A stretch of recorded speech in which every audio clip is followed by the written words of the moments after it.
Good morning, everyone. I'm Frank. And I'm Tian, and we lead Android games engineering and Play product management at Google. First, welcome to GDC.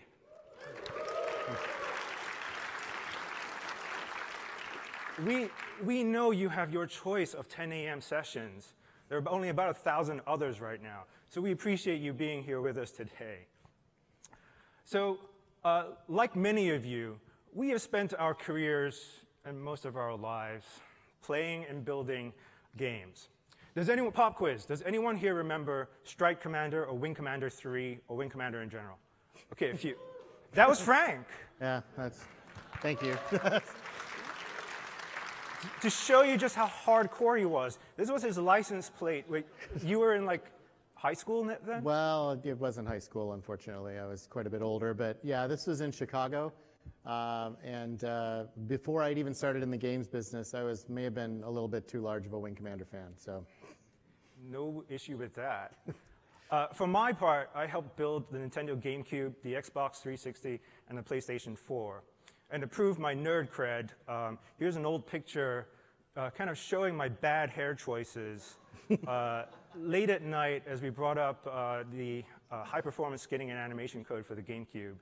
That was generally used in all GameCube games and Wii games for quite some time. I spent 17 years working on Xbox. I worked on all 3 of the Xboxes. What I consider to be my crowning achievement for that was I was the development manager for XNA Game Studio. So if any of you remember XNA and the XNA framework and all that stuff that Unity is based on today, you can blame me for that too. I joined Google because I see the potential here of Google's reach and really the expansive capabilities that Google has that can really take your game businesses to the next level. Now, Frank and I also care deeply about diversity in the games business. And we mean that in every sense of the word. We live in a world where large, story-driven AAA games like God of War can live side by side with a mobile indie premium title like Florence on Game of the Year lists. That's absolutely outstanding. And so we just care a lot about fostering both ends of that spectrum. Everything from large AAA to small indie, and all the business models in between, from premium, subscription, ads, and so on.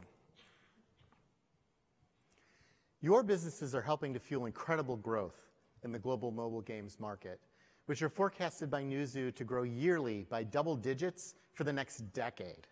By 2021, mobile games revenue will be 60% of the global games revenue. And we're seeing some really interesting trends in the industry, like the explosion of gaming in India, which is not traditionally a huge gaming market. And this is in part due to the amazing success of PUBG Mobile. This game has become a cultural phenomenon there. The Indian Prime Minister has made references to it, and couples have made the news by putting out PUBG-themed engagement photos. But success is not only for the large developers. Every year, we see inspiring stories, like Small Giant Games, who launched Empires and Puzzles way back in March 2017. It became a top-grossing title on Play last year, and they just very recently got acquired by Zynga. They started out as this tiny team, so huge congratulations to them. However, as people that have been around games for quite some time, we know that Google hasn't quite always lived up to its potential. We know we can improve the experience for game developers, and we want to share some of the things we're working on to make it better for you. You'll hear from various Google teams throughout this week, but for now, we'd like to focus on Android and Play and the things that we're doing there to improve the ecosystem.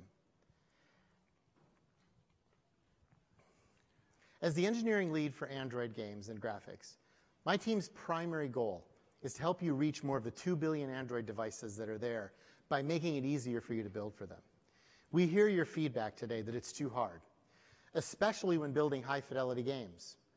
My team's focus is to build tools that will help all developers bring mobile games to the next level, pushing the boundaries on graphics, multiplayer experiences, and so much more.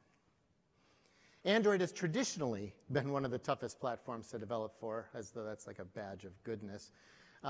given the fragmentation of the ecosystem and limited availability of game development tools to deal with this complexity. When you think about all of the SoC vendors that are out there and all of the different OEMs using those SoCs, it's very, very difficult to know what to target to hit the kinds of things that you're going to be after in terms of what your game needs to do in terms of performance or look and feel. At the same time, mobile games are becoming much more complex. With more titles moving from console and PC to mobile, as developers, you know these games need advanced debugging and development tools, and those are the kinds of problems that my team is going to be focused on solving. To do so, we're making big investments to improve the development experience on Android. We're expanding our scope and ramping up teams to unblock game developers in problematic areas, and also working with the platform teams to build solutions at scale. There are a lot of hard problems to solve, and if you're up for a challenge, we are hiring. Hey, you know I used to optimize games for the GameCube, right? No, I didn't know that. How long has it been since you coded? 7 or 8 years, maybe. Ooh, well, maybe you should keep your day job then. Just saying. We're also investing in tools to help give you better insights into what's going on. We know that the CPU and GPU profiling stories on Android today are not up to what they need to be. We need, again, better debugging workflows. And we're investing in wider Vulkan availability as well so that you can tap the graphics potential that's in a lot of these mobile GPUs today. We've also heard from developers that it's hard to find information and resources on mobile game development and distribution. So to help today, we've launched a new site as a central location to make great games and maximize your reach. Keep an eye on this as we're going to continue to add new resources over time. These are just a few places we're working on to make things less complex for you to build games on Android. And we look forward to sharing more with you throughout the year. In fact, we'll have much more to say at Google I/O in a brand new track dedicated entirely to games. This is the first time ever that games have been featured at I/O, and this speaks to the commitment across Google because we really want to be the full lifecycle partner for you as you're building these titles. If you can't make the event, please make sure to follow along on the live stream. There'll be a lot of information. We know that developing your game doesn't mean the work stops when you publish. This is where you shift focus to improving the game's performance in the marketplace.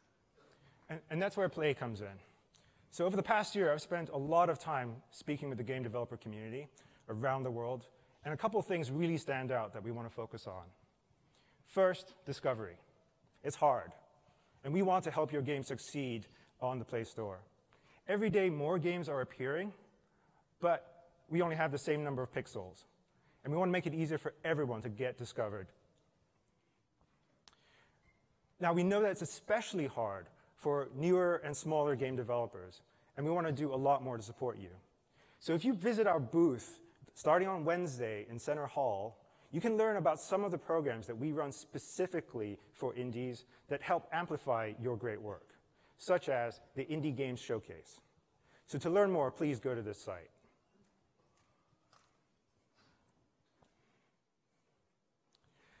So while we're improving the storefront, we continue to offer new and effective ways to help you distribute your games to users. Last year at GDC, we announced the launch of Pre-Reg, which allows you to start marketing and building up the pre-launch hype and demand for your upcoming release. This is a tried and true best practice across the games industry, and it helps build that hype with players. You're going to hear some big news later today about Pre-Reg and some great new features. So stay tuned for our session called Building the Hype. There's a lot more that we're thinking about when it comes to games discovery. Your games have so much creativity and so much innovation, and then we tell you to condense it into one icon on the homepage of the store. So we want to do more to show the soul of your game to users before they even click through to the store listing page. So what you see here on the left is one of our new auto-playing treatments. It should be going out into experiment this week. And in general, you should be expecting to see more and more of your videos and screenshots show up on the home page over the coming quarters. On the right, you will see our LiveOps events page. And this can help drive re-engagement and discovery for your LiveOps events and games. Major updates can also be shown here. And so in general, we just want to be there to help amplify those big beats in your business. We also launched Google Play Instant for games at GDC last year. Players can hit the Try Now button on your store listing page and go straight to a demo experience of your game within a matter of seconds with no installation required. You know, I remember when we had to cut discs for demos, and we glued them to the fronts of magazines. Does anyone remember gluing, you know, the going get the disc off the front of the magazine and then rushing home and having fun? Did anyone miss that? No? Okay. Well, this is the best part, is that now you can download and play a match of something like Garena's Free Fire in about 10 seconds, which is a very, very different world to be living in. Great times we live in. We also enabled Instant for premium titles, like Hyperbeard's Dr. Meep, an incredibly cute take on the Match 3 genre. We also want to help you make money. We want developers to have more options on how they monetize in general. In-app purchases, of course, are super important, but we want to support other methods, like subscriptions, premium games, or rewarded ads. And we're constantly trying out new approaches here. We see huge benefits in helping developers diversify their revenue streams. And later today, you'll hear more about the success of developers like Plagendary and Congregate. Stay tuned. We're investing in even more options, and we hope to give you even more choice in the future. So if it isn't already clear, Google is super serious about helping games throughout their lifecycle. And if you want to learn more, come to our booth in the West Hall or visit our new Google for Games site.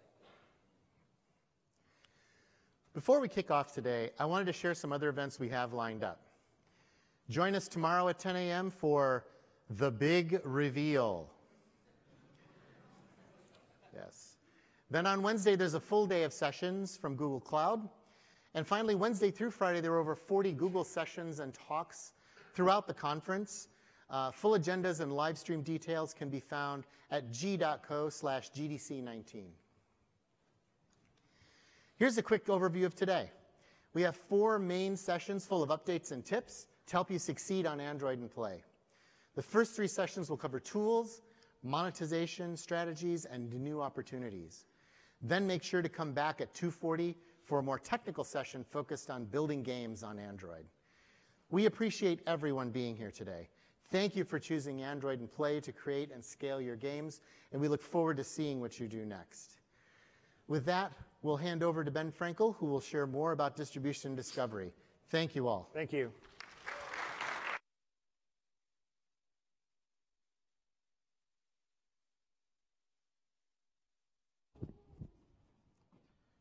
All right, hello, everybody. I'm Ben Frankel. I'm a product manager on Play. And today I'm going to go a little deeper into some of the things Tian talked about earlier about how we're improving discovery on the store. And joining me later on, in a little bit, is my esteemed colleague, Kobe Glick, who will be talking about distribution on Play. But before I get rolling, I wanted to kick things off with some audience participation, get you guys energized, all right? And so, just to provide some context for this, about a month or so ago, I was looking at the latest results of the GDC State of the Game Industry Survey, and among other things, it asked this question. Which discovery methods you, the game developer, find most effective? And the top 5 responses, in no particular order, were word of mouth, promotion on the digital storefronts, that would be the Play Store, for example, social media, very popular, YouTube video, which apparently is its own category, and traditional press and bloggers. So take a second to let this soak in, all right? Look at them closely. Keep them in your mind because they're going to be coming in handy in a second. So now what I want you to do is to take a moment and guess which discovery method most developers selected and which you believe the fewest. So take a guess. What's the yellow bar and what's the blue bar? All right, I'll give you a second to think about it. All right, which is number 1 and which is the last place one? Okay. All right, so survey says that, you can imagine a drum roll, The number one choice is social media. All right, very exciting, I know. And last place, survey says it was promotion on the digital storefronts. And for completeness, this is how everything else shook out. So raise your hand if you successfully guessed that social media would be ranked first. Who thought social media would be ranked first? I think there's more of you who really thought that. But now raise your hand if you successfully guessed that the storefront would be ranked last. Not that many of you, like me. I was a bit surprised too. Now raise your hand if you just thought this whole thing was contrived to make the Play Store look good. All right, so there's at least some cynics in the audience, and I appreciate that. So when I saw these results, I wondered, how is this possible with the billions of people that are visiting the store and the fact that all discovery roads end in one app store and the other? Where is this disconnect coming from? Do developers believe that most users have made up their mind before they come to the store? I was wondering the same thing. Well, I did some digging, and in fact, a majority of store sessions are discovery-focused, with people searching for things like free games or scrolling through the homepage. So my takeaway was that we, as Play, have a tremendous opportunity to improve the effectiveness of game discovery, and here is how we think about that opportunity. So for years, game discovery started with the tried and trusted game icon. Lots of icons, all of the game icons. And we know that you put a lot of effort into carefully crafting these things. But there are physical limits to how much information these could possibly convey to users. The game icon is really just a narrow keyhole view into the store listing. And the store listing has a lot more information. There are videos, there are screenshots, but the store listing is still just another slightly less narrow keyhole view into the layer below, the actual game. And each layer, sure, provides more information than the last, but playing the game is really the first time the user can tell if they found a match for what they're looking for. So we asked ourselves, how can we elevate what's inside the game, the soul or essence of the game, to the front line of discovery? How do we move things from this bottom layer up to the top, further and further up? And over the last few years, we've in fact been making progress towards this goal. Some of this Tian covered earlier, moving content like trailers and screenshots from the store listing to the top layer. We've recently expanded to auto-playing elements like this, which Tian mentioned earlier. And there's also a ton of activity inside of games in that bottom layer, the stuff that's happening inside the game, daily events, competitions, and promotions. And that's where live events come in and why we have the Events tab. And we believe the next step in the store's evolution is to bring more of the essence or soul of the game up to that top layer. And Google Play Instant plays an important role in this area. So this next section is going to provide an update on how the product has matured since we talked about it and announced it at GDC last year. So as a quick refresher, Google Play Instant enables users to start games instantly with a single tap, to try the game without installing or uninstalling, and gives you the ability to launch games from anywhere, all over the store, and plays properties beyond that. And since GDC last year, developer adoption has been booming. Over the last 6 months, we've seen 3x growth in instant games, and sessions have grown even further. So we asked ourselves, with that success, can we elevate instant games further? What else can we do with this format? Could we shift instant games from being just part of the existing discovery experience to being the discovery experience? Well, the Play Games app, playlists, are the first real attempt to do this. Imagine in the future being able to click Play All on the new and updated section on the store and having an experience like this, where you can go from demo to demo to demo until you found something you love to play. Think about how different that experience would be when you are looking for a game. And the Play Games app in the store are going to continue to invest and iterate and experiment with concepts like this. And our success has also emboldened us to elevate instant games from the store listing to the higher up of the higher layers here on the home page, like in this ads example, one of the new Try Now treatments that we're testing out. So expect to see more Try Now buttons on the home page in the near future. And all these new experiences were really made possible because of the incredible support of our partners who build instant games. So the question is, why were they building them? What's behind this growth? So there are three driving forces. The first, Google Play Instant is delivering business impact to you, the game developer. Second, we've made it easier and faster for you to build instant games. And lastly, we've cultivated an ecosystem of implementation and technology partners that can help you build instant games. So diving into business uplift, the key thing I want you to take away is that Google Play Instant can work for any game, any of your games. And here's a sample of recent successful games to help illustrate a few key points. So number one, they've all achieved improvements for the developer in terms of number of users that install the game. That's a big, important thing to emphasize, from 6% to 26%. But in addition to that, it's also important to emphasize that success can be found in any category of game. So whether or not you're building a strategy game, an arcade game, or a casual game, you can find success. And second, irrespective of how you monetize your game, Google Play Instant can work for you. And that impact can be particularly pronounced for premium games, as this example illustrates. And lastly, you can find success regardless of how you have built your instant game. So whether you prefer to use HTML like Flip the Gun, Unity, or Unity like Rodeo Stampede, or a custom engine, or app on board, you can be successful. And speaking of developer tools, we've made major strides in this area. So in the lead up to GDC, our early access partners were taking months to build an instant game. And with our investment in Unity and Cocos, we got it down to weeks, then we got it down to days. But going forward, we aspire to do two things. Enable developers to build instant games in a matter of hours, to cut that down even more, and enable every single one of you in the audience to build an instant game.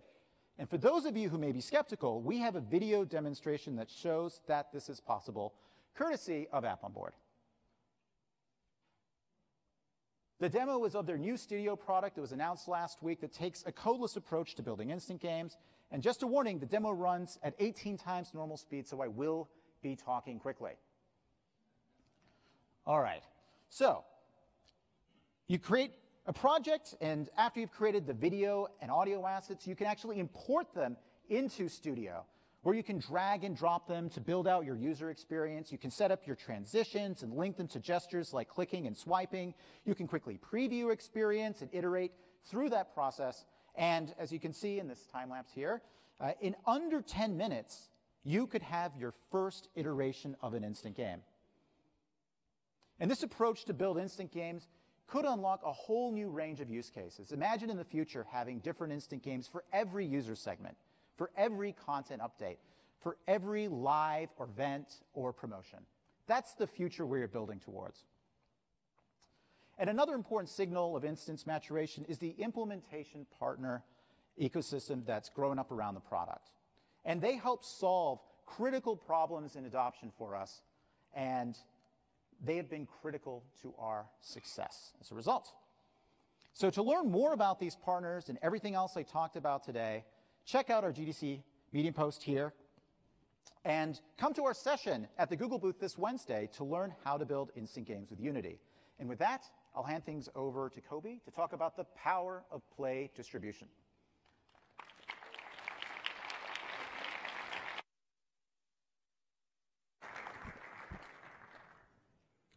Thanks, Ben. Hi, everyone. Ben showed you how Play's content-first approach and instant games help you with discovery. I want to tell you about how Play helps you with distribution.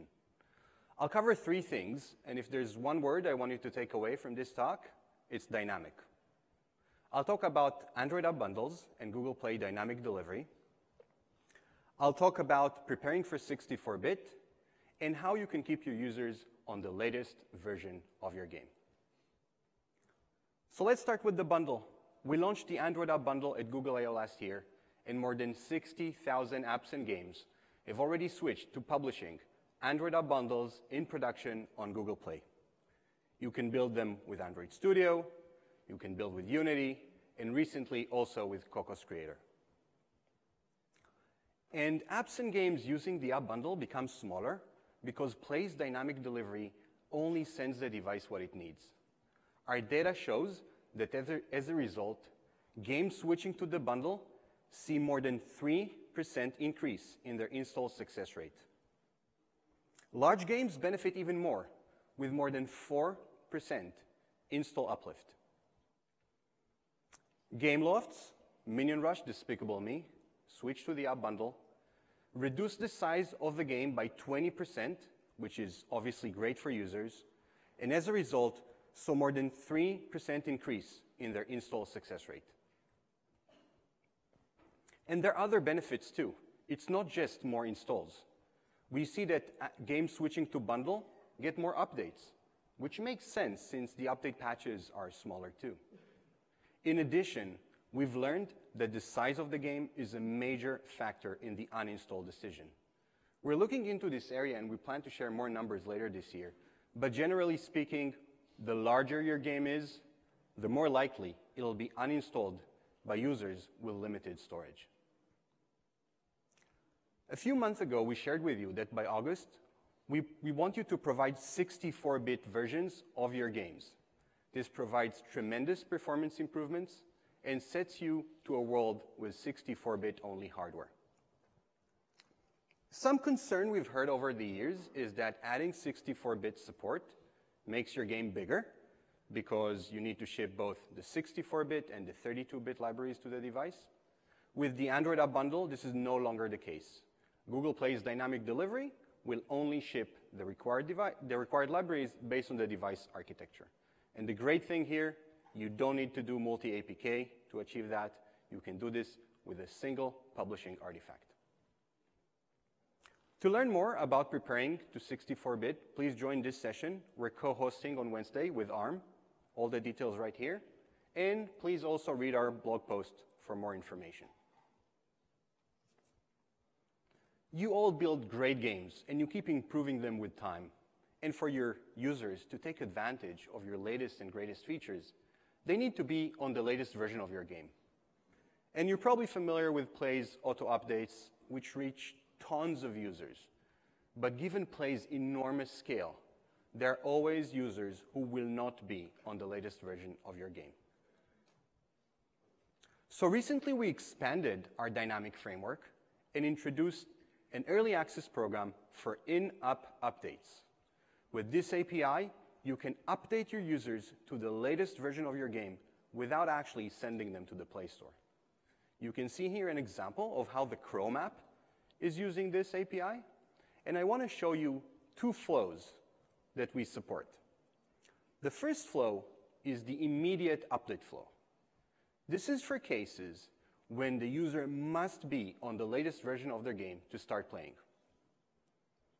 Today, some multiplayer games already do this kind of blocking flow, where they send users to the Play Store to get the update and ask them to come back afterwards. The great thing about this new API is that it allows you to do this all in line. You can keep the user in your game while they download and install the update. The second flow is the flexible update flow. This is for cases where you want to upsell the latest features of your game to your users. You can have the user download the update in the background while they keep playing your game. We are ready to expand the early access program to more developers, so if you're interested, please register with this URL right here. And we're also planning to launch this to all developers publicly soon. Now I want to tell you a little bit about our future plans in the distribution space. Mobile devices keep getting better every year. More computation power, more memory and storage, better graphics. As you know better than anyone else, this creates huge opportunities to deliver exciting mobile gaming experiences. We realize that to do that, some games will need to be large because they have high-fidelity graphics or have a lot of content.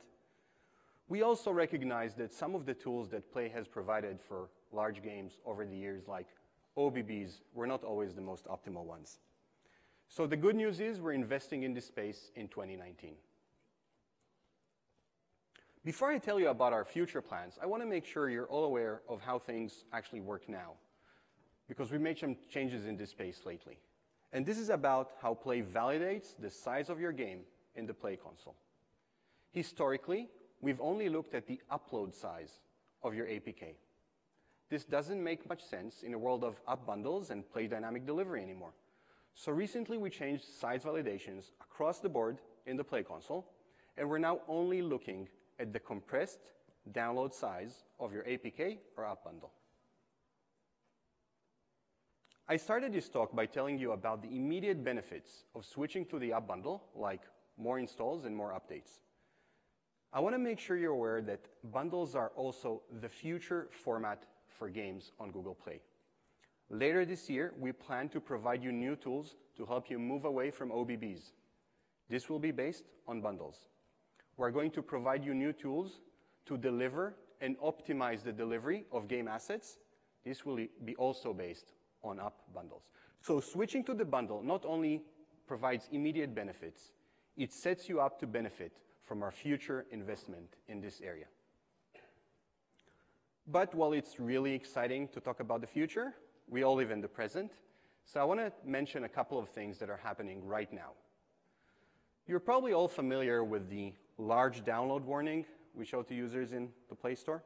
And over the years, we've heard some developer feedback about how this large warning negatively impacts the conversion rate for large games on Play. So we're making a couple of changes here. First of all, we are going to be more transparent with users and tell them the exact download size. As a result, we will no longer trigger this warning when the user is on Wi-Fi connection. And in addition, we will make the option to proceed with the download more explicit. And one more thing. We will no longer trigger this warning at 100 megabytes. Starting today, we're triggering this warning at 150 megabytes.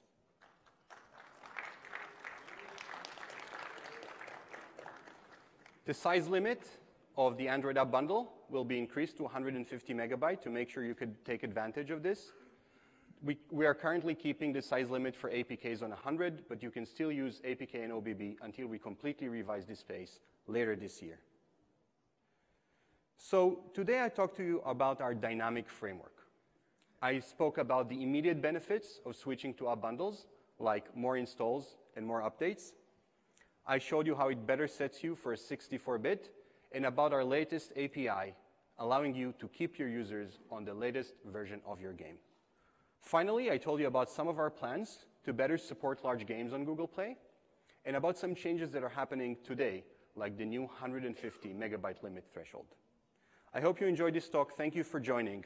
Now I'd like to call Fergus to talk about Android Vitals.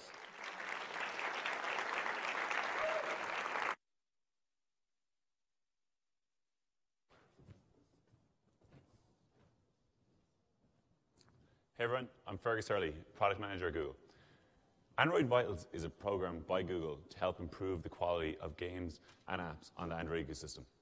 And we've been running this program for about 2 years now, and I'm going to give you an overview of the program, and then we're going to have Felipe from Taps Games come to stage and talk you through how they're using Android Vitals and a bunch of other tools to help improve the performance of the many games that they are building.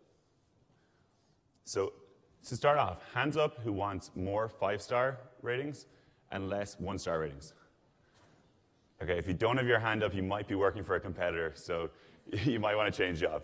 But when we look at the data for reviews on Google Play, what we find is that the vast majority of people talking about negative things in 1-star reviews are talking about bugs, instability, and other performance issues that are causing problems on their device.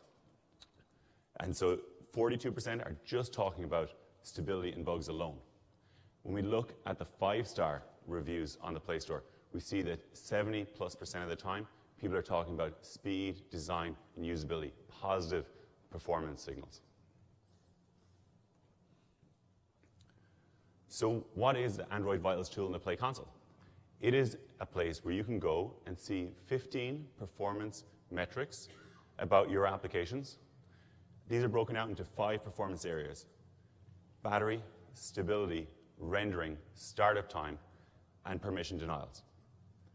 For each of these metrics, we provide you detailed reporting with breakdowns by APK, OS version, and device.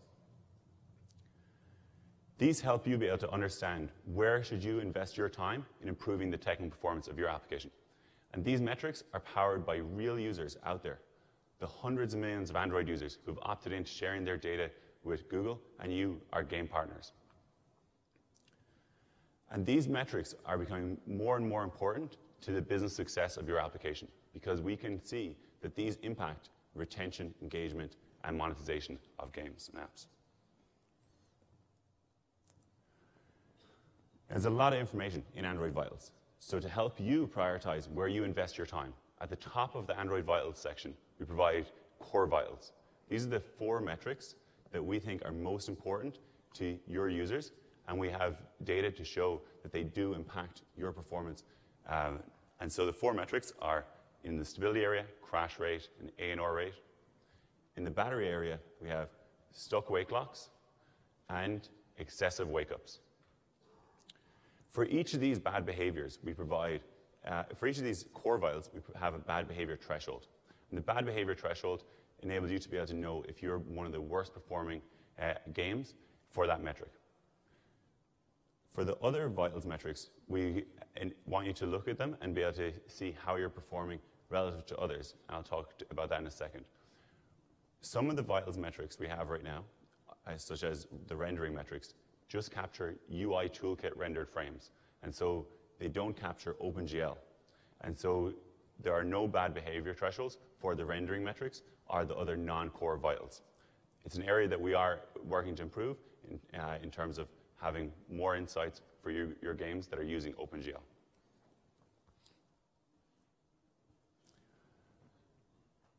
One of the things that Google Play is uniquely positioned to offer is benchmarking across different games, because we have the data across the platform. Right now, we offer category-level benchmarks. So for each vital metric, you can go in and select which category of the Play Store that you're in across all the games categories that we currently support, and see if you're doing worse or better than the competitors in that market.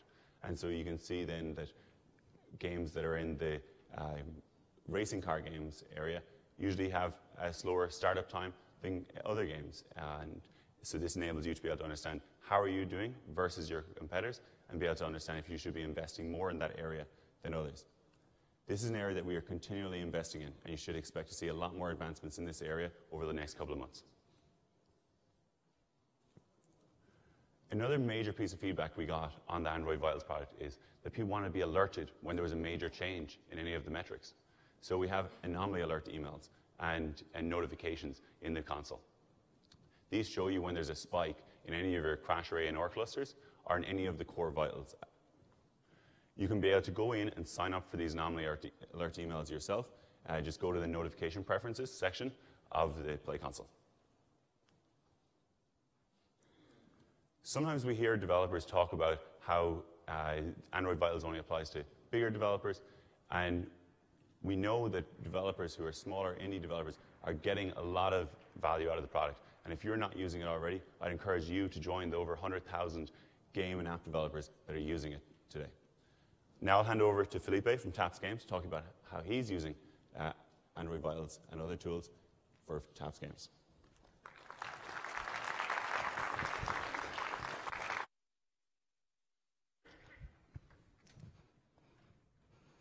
So, hi everyone. My name is Felipe Hayashida. I oversee marketing and analytics for Taps Games. And before anything else, I want to talk to you a little bit about Taps.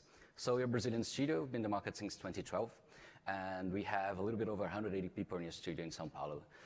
We have a little bit over 30 million users, but more importantly, we've developed ourselves over 400 titles across the years. And I want to talk to you a little bit about how we do with this today. So the first thing is having 400 titles is complicated. So when we're talking about this, we split our portfolio in 2 main areas. So we have legacy titles, which are the ones that we are keeping it technically updated, but we don't really put anything else in the game, so we don't get new features. The important part, though, are the games that are live. So the games that we have game squads, so teams that we have with people from different categories, so developers and testers and QAs, etc., everyone in the same team. And of course, several of the teams are not directly related to a single title, such as marketing, for example. Each of these titles, the live ones, they go through several stages of development, right? I'm pretty sure you saw several different frameworks for this. For us, we're splitting more or less these 5 categories. So games go all the way from concepting, where we're figuring out the market, seeing what actually is happening, and seeing what game we should actually build, all the way to having the game in operation, where we're just keeping them live, keeping events and pushes and how that goes. Across several of these, though, several of these stages, a very important part is deployment, right? I know several of you have different takes on it, and we tend to use it on a very simple 3-stage step that I want to talk to you about. The first one for us is pretty straightforward. So just talking about building, so getting our game in the store itself. We have a specific pipeline because the amount of games that we use to publish every month. This is highly automated. We use a GoCD pipeline where we ship things to the store, go through automated and manual testing, and get it live. The most important part, though, especially for deployment, is the rollout monitoring, which is where Vitals specifically has been very useful for us. This has, for us, takes from 7 to 10 days, where we are rolling out across our user base who is getting the new version of the game. We have both business and technical teams monitoring rollout. So while the business team is just using simple tools, either through the console itself or through our own analytics, which is largely based on Firebase, by the way, these are just checking major metrics. So are we getting major drops in MAUs? Are we getting actual spikes in reviews? And how we can actually act on that. From a technical perspective, though, this is where our developer and testing team are the most conscious about what we're doing. During this phase, we are monitoring both ANR and crash rates, which are the issues that we have the most of the time. And these are being checked constantly and proactively across the whole period. After that's done, we go into live monitoring, which is business as usual for most games. So this is not exactly deployment, but it's where we shift, from a business perspective, we shift to a much more proactive approach. So we're tracking the deeper metrics in the game that we can't really see during deployment. And from a technical perspective, we go into a more reactive state based largely on alarms. So using Crashlytics and Vitals to having alarms on all the stores and all the games that we have, because honestly, if you have 400 titles, checking all of them manually is just not feasible. I want to share with you a simple use case that I'm sure several of you have gone through across the years, which was one of our releases last year on Bid Wars, which is our current biggest title. So we were releasing a new version, several updates, several partner updates, and of course, getting a lot of technical fixes online. In this case, both our technical and business teams got a sign as soon as we were rolling out. So we got a spike on reviews. Our games usually have relatively good reviews. So getting a spike saying people couldn't access a game or the game is crashing, was definitely something wrong. And lo and behold, we were also getting a spike on ANRs on the game. Investigating this was done as soon as we were reaching 20% rollout, so it didn't actually reach the whole user base. And pretty much what that was done was just, it was on Android specifically, so we were checking, we were seeing that we were getting a lot of crashes on specific third-party SDK. How do you solve that? As everyone else does. So pull it out, stop rollout, and actually remove that SDK. It was something that would take a little bit longer to test. It's very important, though, to notice that this is something very common, right? There's no secret sauce here. But I'm pretty sure all of you have seen this before. And for us, being able to catch this before it actually impacted our revenue, so it actually impacted most of our users, it's very important. And this is part of what we learned across the years. So first, the tools themselves don't have to be that complicated. So know that you don't have to necessarily overshoot. You don't need a complicated technical analysis team to make it work. You can just have tools that give you what you can react upon. Second, quality of the app, differently from what you should do in the past and from what most people do, it's not about just the technical team. Everyone is impacted, and everyone should be paying attention to what we get on app performance. And more, in the end, quality, it's about discipline and effectiveness. So know that every single time that you're launching something, you have to be monitoring actively. And once it's live, you have to pay attention. You can't just expect it to be ready for you. So I think that's a little bit about it that I want to share with you guys. And I want to call Fergus back to talk to us.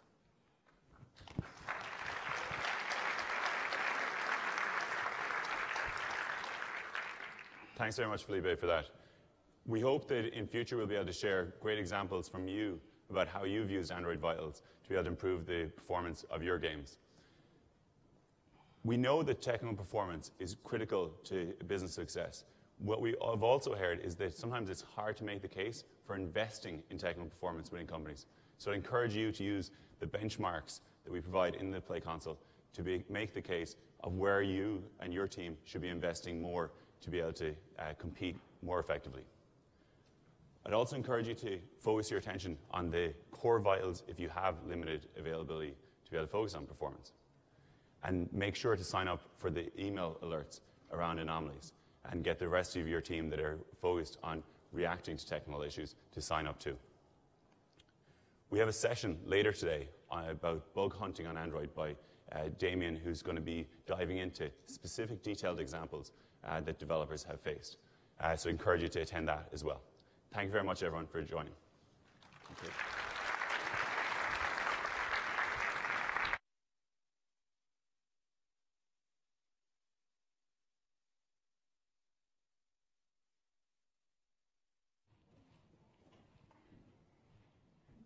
Hi, everyone.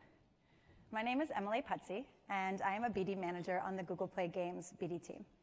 And today I am here with my colleague, Jonathan, who will come up to the stage in a couple of minutes to talk to you about some powerful tools that can help you more effectively market your new and existing games in the Play Store.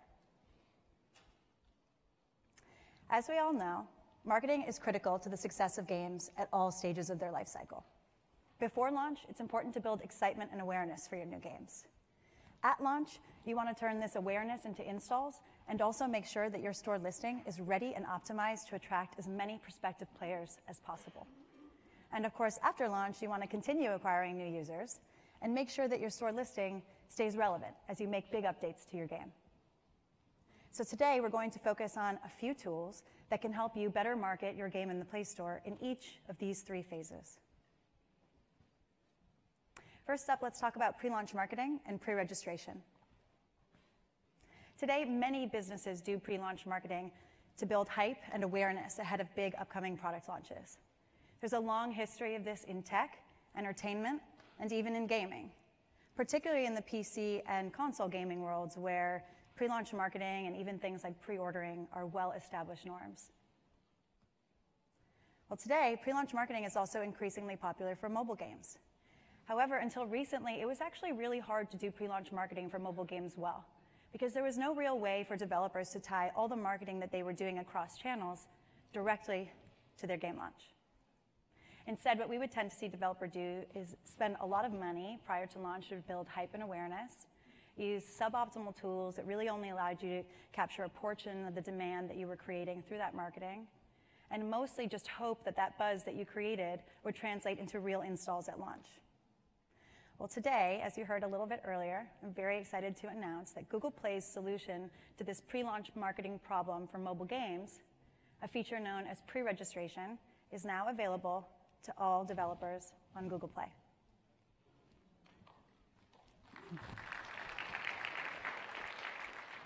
So for those of you who are not familiar, Play's pre-registration feature is an extremely powerful tool that essentially allows developers to fully capture the demand that you generate through your pre-launch marketing activities, and we actually activate that demand for you on your launch day. So how does this technically work? Developers essentially tie all of their pre-launch marketing across channels to one page in the Google Play Store, your pre-registration store listing. And that listing has a very clear call to action for interested users where they can pre-register for your upcoming game. And in return for pre-registering, what users will get is actually a direct notification from the Google Play Store letting them know that your game is now available, allowing them to be some of the first to install and play. Now, pre-registration also has a lot of key benefits for developers at launch as well.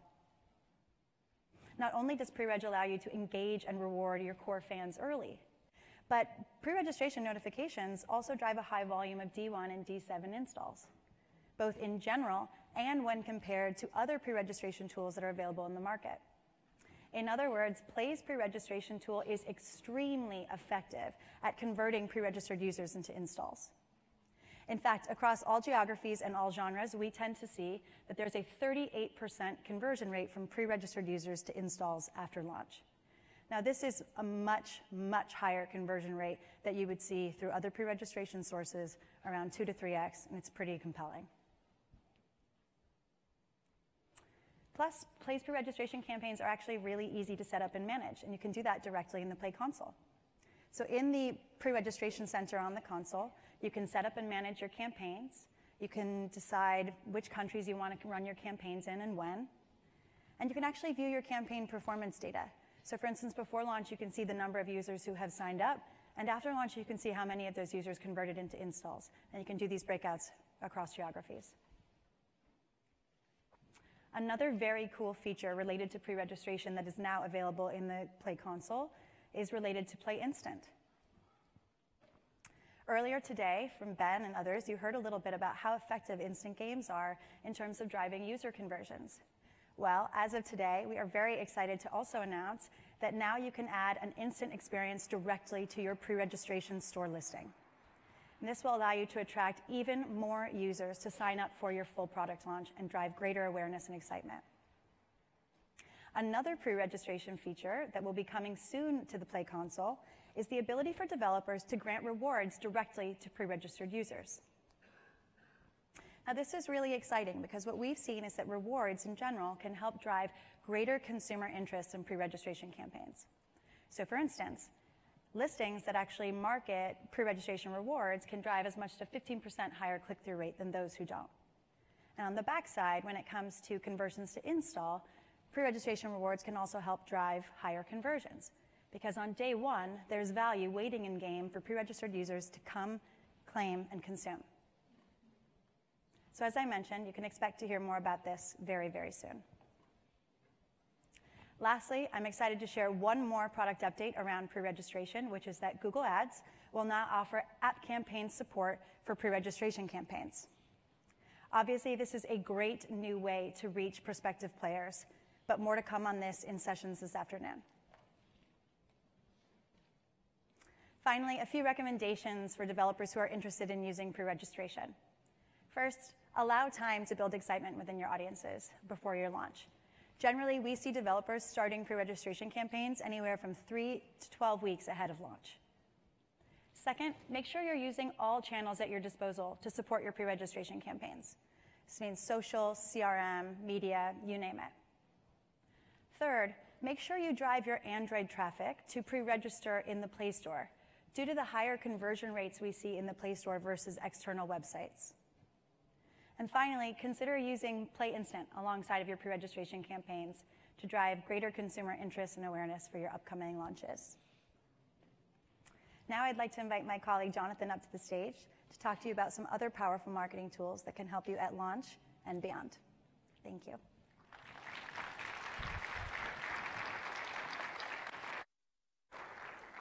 Thanks, Emily. Let's switch gears and talk about some exciting features around store listings. Whether during pre-launch, launch, or post-launch, having an effective store listing can be critical to the success of your titles. For many, your store listing is the first thing a user will see about your game. If it doesn't immediately grab their attention, they're likely to move on.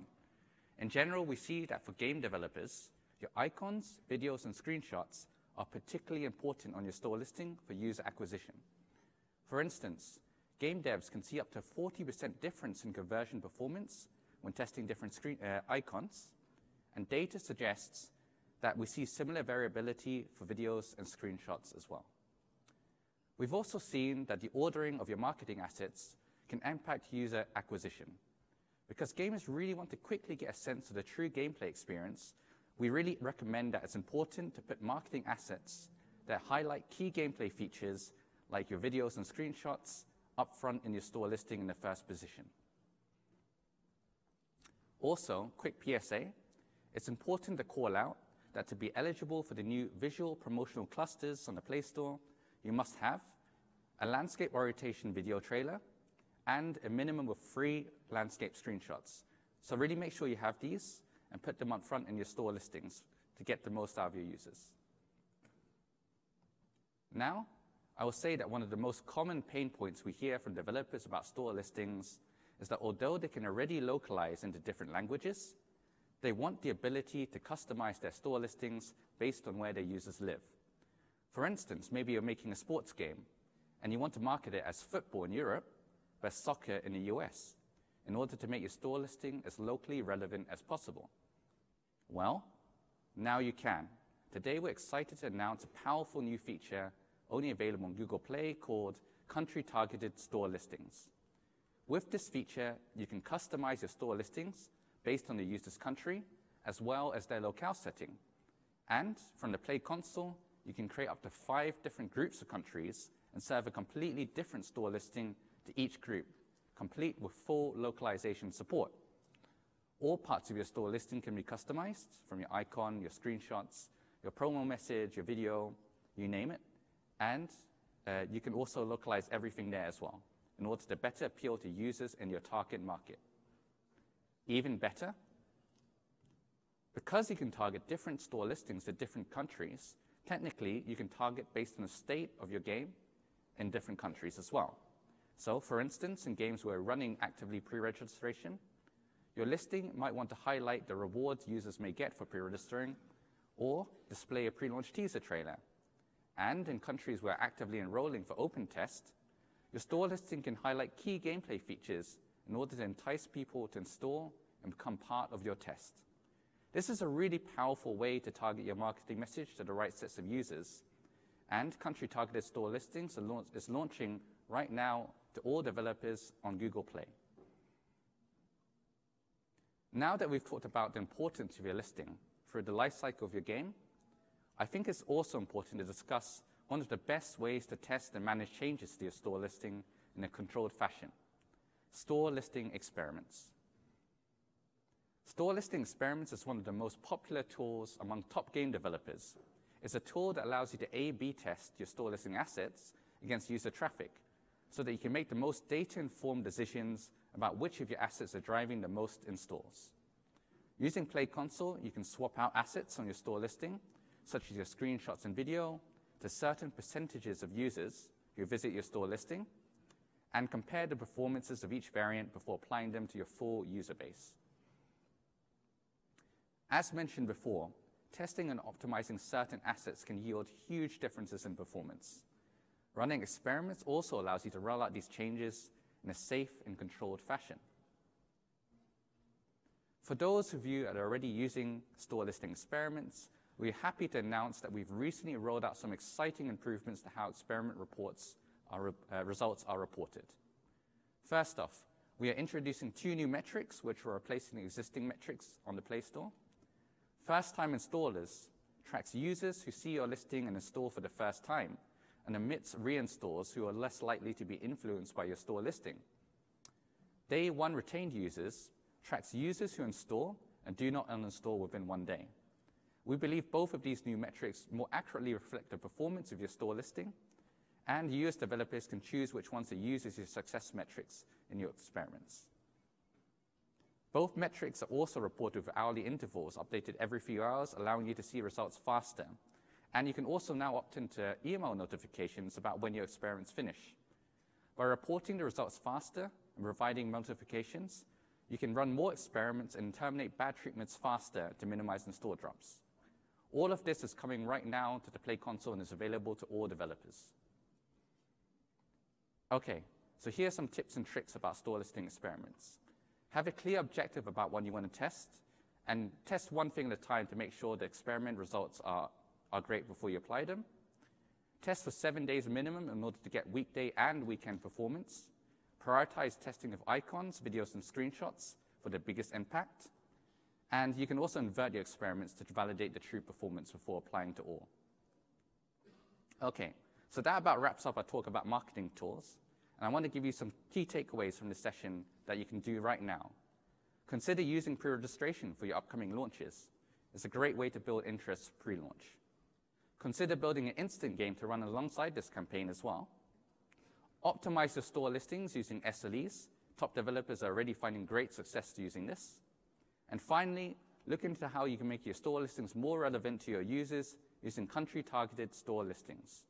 For instance, using a store listing to run pre-reg and one for launched or test countries. Thanks. Next, I'd like to invite Natro to the stage, who's going to talk about lifetime value for your games.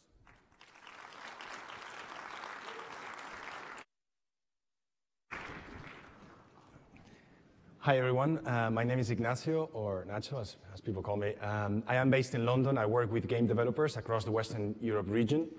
And this session is about lifetime value, which is a dense topic, and it all started for me about 3 years ago, when very often I heard this term mentioned in my meetings with developers. And in fact, it's a very popular metric, to the point that the latest report by Mary Meekers last year was mentioning this is the #1 metric when it comes to ad spending. So really, developers, they care about it.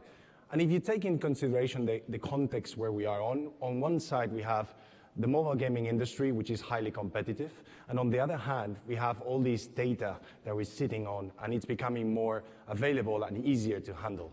So this is really leading to developers to feel the need that they need to understand the value of their players from the very first minute they jump into the game. And as such, they're using lifetime value metric for many purposes. So the first one is like marketing viability, which we spoke already. So how far we can push those CPIs and how much we can invest in acquiring a user. But it's also, we see a lot of developers thinking about live ops and running some of the offers, running some of the promotions within the game. As well, if we think even bolder, we can think about product prioritization. We can think about new games if we are looking to improve our LTV across the portfolio of games that we have. And last but not least, if we subtract some of the cost and we think about in net terms of LTV, we can think about like the profit margins.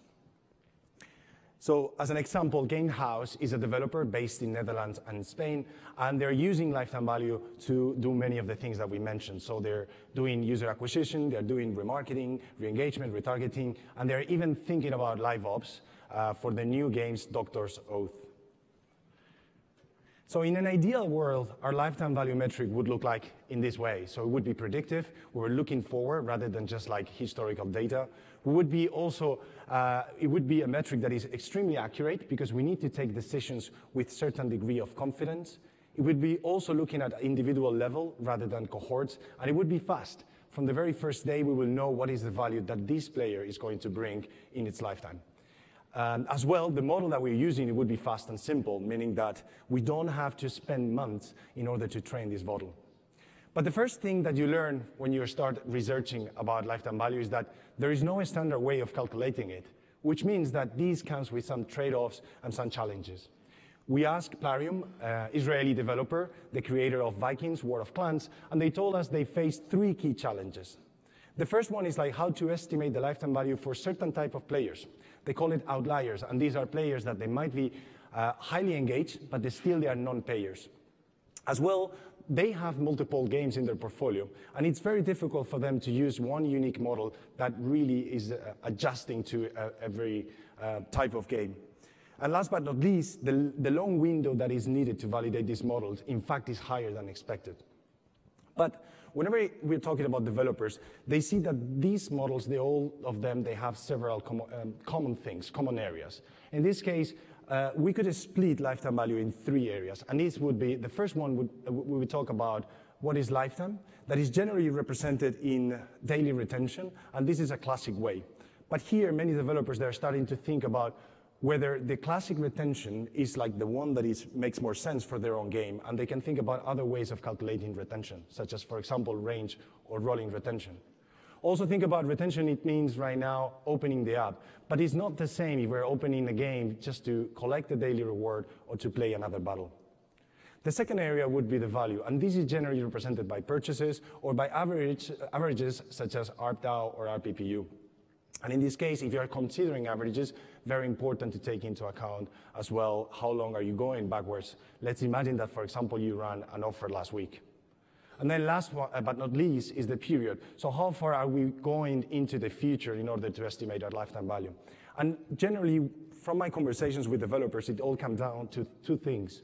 The nature of the game, and as well, how well-funded are we in terms of like acquiring users for like a period of 180 days or 365 days. Here we have an example that I just mentioned. For example, in a case, we're taking the RPPU of a user and we are projecting for 180 days. So other things that developers take into account when they refer to lifetime value. So we have, first of all, like how do we integrate all the different business models that we are monetizing nowadays? So how do we include like in-app purchases together with subscriptions and together with ads. As well, if you are a developer that has multiple games in your portfolio and you are running some sort of in-house ads and cross-promotions, it's the best practice that some of developers, they're thinking about the lifetime value across the whole portfolio. Last but not least, we're talking about as well virality and K-factor effect. So might not affect the lifetime value, but indeed affects the return on ad spend. And some other areas that developers consider is, as I said before, net LTV, also the frequency when we do these calculations, and what are the segments that we are using if we are applying averages. So I try to cluster, which is very difficult, I try to cluster all these models into 3 areas. So the first one, if we have small data, we have to take decisions, we kind of like consider these simple predictive models, which are looking at averages, and we are trying to estimate based on this, for example, bottoms-up approach or top-down approach, we are trying to estimate the lifetime value of a user. You have a number of tools available today in the Play console and as well in some analytical tools such as Firebase, where you can extract this information and start working around these models. If you have more data and you have more mature games, so you can actually also you have more resources to dedicate, you can think about these predictive statistical models, which generally they're coming from the offline world and they are backed by academia. And you have a couple of examples here, Pareto MBD, BGMBD. The good news is that they are open source and you can download the libraries. In this case, I put Lifetimes Python library, which is open for everyone and you can start playing around. The good news is that we will have individual predictive lifetime values already, and it would be very helpful if you want to run live ops. And then last but not least, we have the predictive machine learning models, way more sophisticated, a bit more complex as well, but they are extremely helpful if you're trying to understand what are the behaviors that are driving certain actions, such as making purchases. If you want to start, like we have Firebase predictions, there's going to be a session later on today, and you can think about like using these as a first step into these type of models. Obviously, if you have more resources, you can use TensorFlow or AutoML to build your own algorithms based on random forest or neural networks. So Games House, the same developer that I was mentioning before, they use historical data combined with machine learning, and they're able to estimate a lifetime value within a week for 90%, with 90% accuracy. So which one is the best? This is the most trickiest question. I would say in this case also the answer would be depend. It depends on your resources, what you want to do with this metric, and how much effort you want to put into it. If you, for example, don't have too much data nor too much resources, some of the simple predictive models would be interesting. If you, for example, have a very clear focus on user acquisition and you have the data and the resources, some of these machine learning predictive models could be very helpful in order to understand the likelihood of a new player becoming a payer. And then if you have a mature game with lots of data and highly engaged users, you can think about the predictive statistical models, which they run very well to calculate live ops. I want to spend the last 2 minutes talking about a case study. SpaceApe is a developer from the UK, founded in 2012, and is the creator of popular games such as Samurai Siege and Fastlane. In this case, SpaceApe, they calculate the lifetime value based on historical data and using statistical models.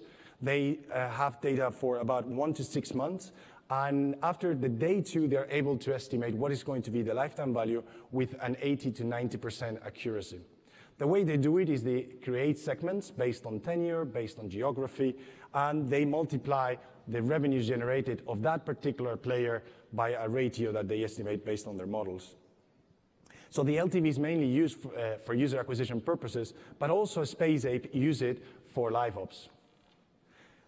The LTV metric is refreshed on a daily basis, and they have 2 interesting additional LTV metrics. One is called LTV Plus, which essentially it's adding a small percentage to this metric, and is used only for user acquisition purposes. And this is to take into account the virality or the K factor. Then the second one is the ad LTV. And what they're doing is, like, thanks to network, like partnerships with networks, they are trying to understand what it goes beyond the ad view, and even like what would be the conversion of a particular player when they see a rewarded ad, for example. So in essence, for SpaceApe, lifetime value is a critical metric, and they aim to actually have a return on ad spend at least 100% in the first 2 months. So with these, I would like to conclude with 4 things. So the first one is, remember, we are using lifetime value for user acquisition purposes, but you can use it as well for other topics such as, or other purposes such as live ops or, in this case, net LTV. As well, when possible, try to use a predictive model and individual, and as well consider other things such as how we're going to use this model, how we are going to use this metric, and if we have, for example, multiple apps in our portfolio, or how we're going to incorporate other business models. Then last but not least, predicting the future is obviously not 100% accurate science, so take these more as a tool and as a metric rather than just a goal. And with these, I would like to first invite you to fill in our form to give us feedback. I know it's a lot of information. And we are going to resume our sessions later on at 11:20, which is a very, very short break for coffee, with a session and panels about building successful monetization and growth strategies.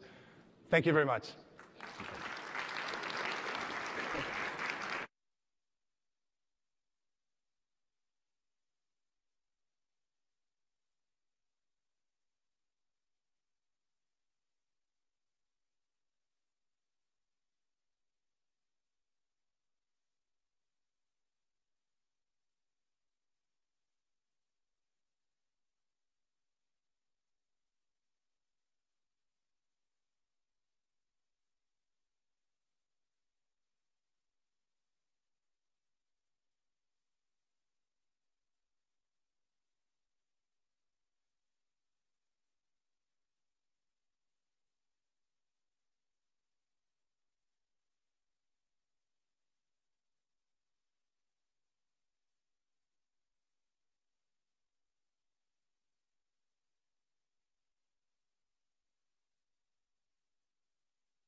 It's the moment of truth. Hello, everybody. Oh, that's right. Good morning.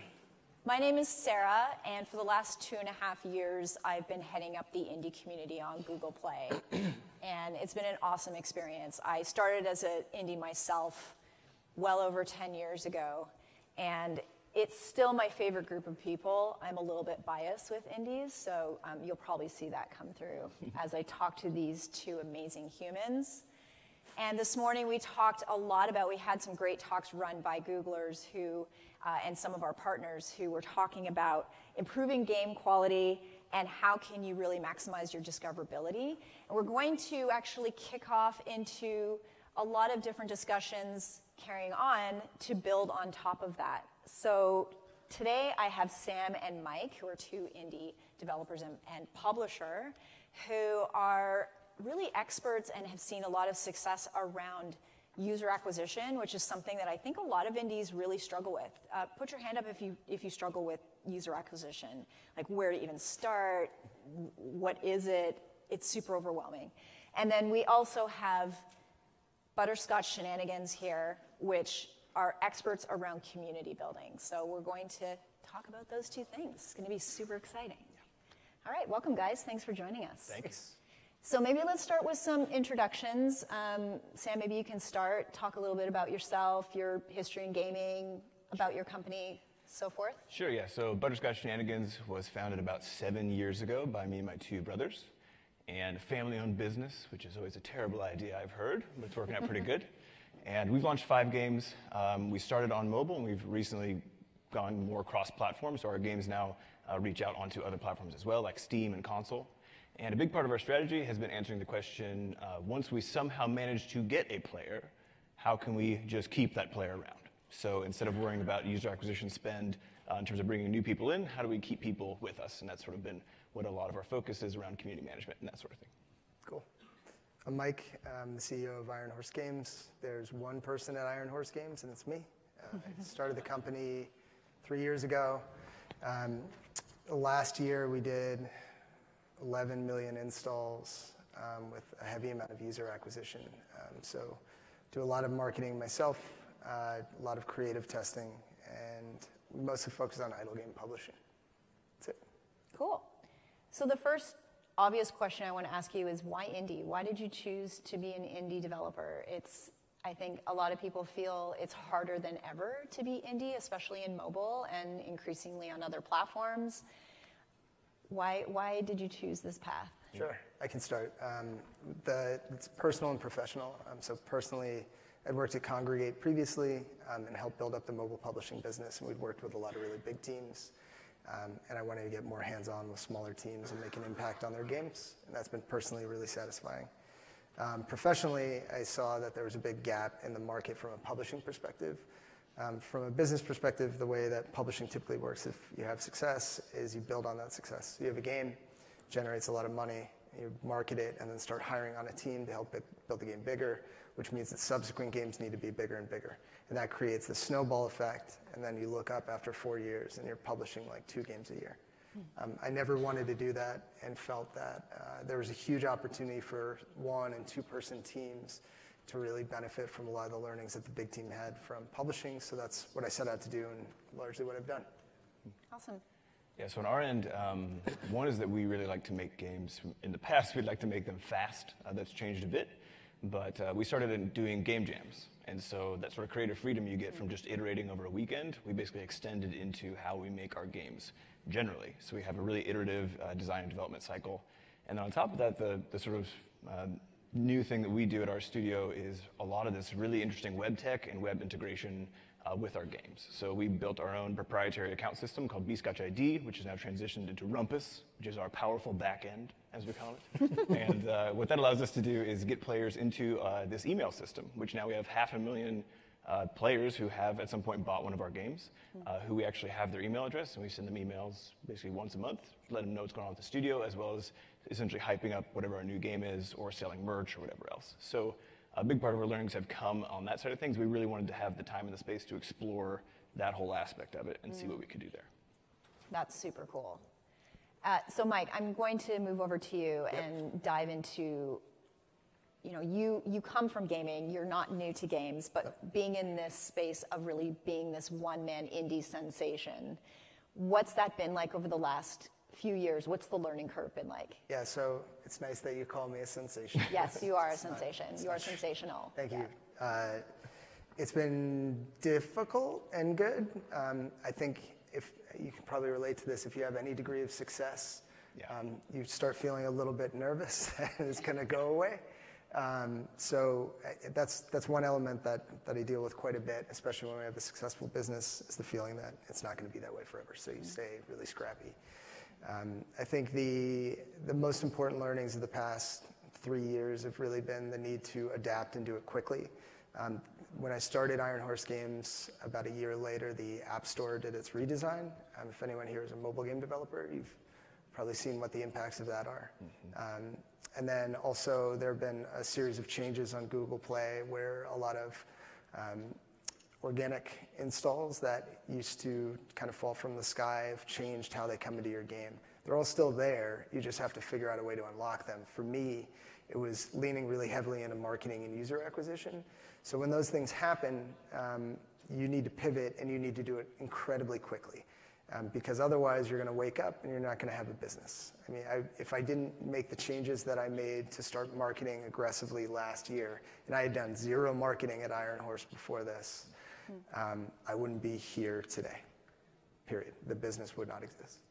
Yeah, so building off of that and in reference to what we were talking about a little bit earlier is that you have really taken on head-on the concept of user acquisition and how you started from square one, you really didn't know much about it, and now you've acquired this incredible wealth of knowledge in that space. So how do you do that as an indie? Where did you even start with that? Yeah, so credit to Congregate and my time there because while I wasn't actively doing marketing myself, I was working with that team a lot and kind of getting an idea of what that looked like. For the specific way that I started doing marketing and started tackling it, the first was algorithm change rolled through Google Play. Some of my games lost installs, and a lot of the games kept them. So I looked at why the games who still had installs were continuing to get them. The answer, at least for me, was that they had a high third-party referral rate. So I was getting a lot of installs from outside of Google Play. I inferred that that meant that the algorithm might be encouraging developers to market their games. So I started marketing really conservatively to start on live games. I'd take about 30% of the projected net revenue for the month. I would reinvest that into marketing and user acquisition through sources that I was confident would have either net neutral, so I wouldn't lose any money on them, or ROI positive payback. I mean, this is not a lot of spend. We're talking like $1,000 a month. I monitor the results, and then as that started gaining success and snowballing, I developed a strategy around marketing on open beta and then marketing during launch, which is probably the most important window that you can market your game in on Google Play. So the first 30 days, when you release your game globally from open beta or pre-registration, the paid to organic ratios are insane. Like normally on a game that's live, maybe you buy one install on Google Play and you get one organic. During that launch window, you buy one install and you get 4 organics. So knowing like how to market your game and having some experience marketing your game and then aggressively marketing during that 30-day window gives you all kinds of benefits outside of just you're making money.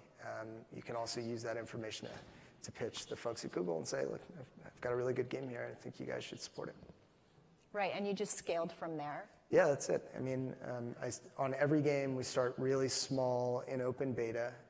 I'm predominantly spending my budgets on Facebook, Unity, Google Play AdWords, Tapjoy, and IronSource, and some ad action. Those are the big 6 from me. It's a mix of display and video ads. And then as the game's net revenue grows, we come up with a monthly budget, and then we spend that every month at either net neutral or ROI positive. And my games don't have massive ARPUs. We're talking like 50-cent CPIs for Western users. So it can be done. I do it every day. I did it this morning. Yeah. It's awesome. And Just one last question around that. Can you tell me a little bit about, you referenced the fact that things change on the store, right? That the way that games are surfaced and what's going on behind the curtain, so to speak, is changing, and that can be really daunting. I think for developers of all sizes, but especially indies. So how has that been to navigate? What's sort of your outlook on that? My outlook on it is that you guys have a business that you're optimizing and growing. So I don't begrudge any changes that happen on the store because it's something that Google's heavily invested in, and it's their right to do whatever they want with it, to grow it and change it as they see fit. The way I feel about it is that it's terrifying when users start disappearing, but there's always a signal. So I have a broad data set. I'm a publisher, so I have 15 games or more. Whenever anything changes, I dig deep to see who the winners and losers were and try and come up with a hypothesis as to why they won or lost. But typically, marketing has allowed me to weather most storms. I think if you have a consistent stream of marketing, whatever is happening with organic installs on the store, as long as it's not affecting that first 30-day window and it's not punishing us on the paid to organic ratio for live games, you can pretty much weather it. You just got to get to that point where you're reinvesting in marketing on a monthly basis. And I want to point out and give a plug for Mike's talk tomorrow. So Mike, what can you give details? If this is really interesting to you and you want to hear more and some really specific examples in Mike's talk tomorrow, where can they join you tomorrow? It's a great question. It's tomorrow. Somewhere. It's around Here. 2 o'clock-ish. And it's at GDC. It's called Scrappy Marketing. Okay. That's the title. Probably enough information It's the for title. people to... And it's a really good presentation. This sounds like I haven't prepared. I've prepared a lot. I just don't know the specifics on where it is. Awesome. Okay, great. Good time. So let's jump over to Sam here. Thanks, Mike. So you guys have been around for a number of years now and doing a pretty good job of weathering some like crazy storms in the indie world. And you've seen great success. So, what's your secret? How have you managed to do that? So I think it kind of goes back to what you were talking about as far as the concept of how do you build a business that is able to weather the various changes that are happening literally all the time.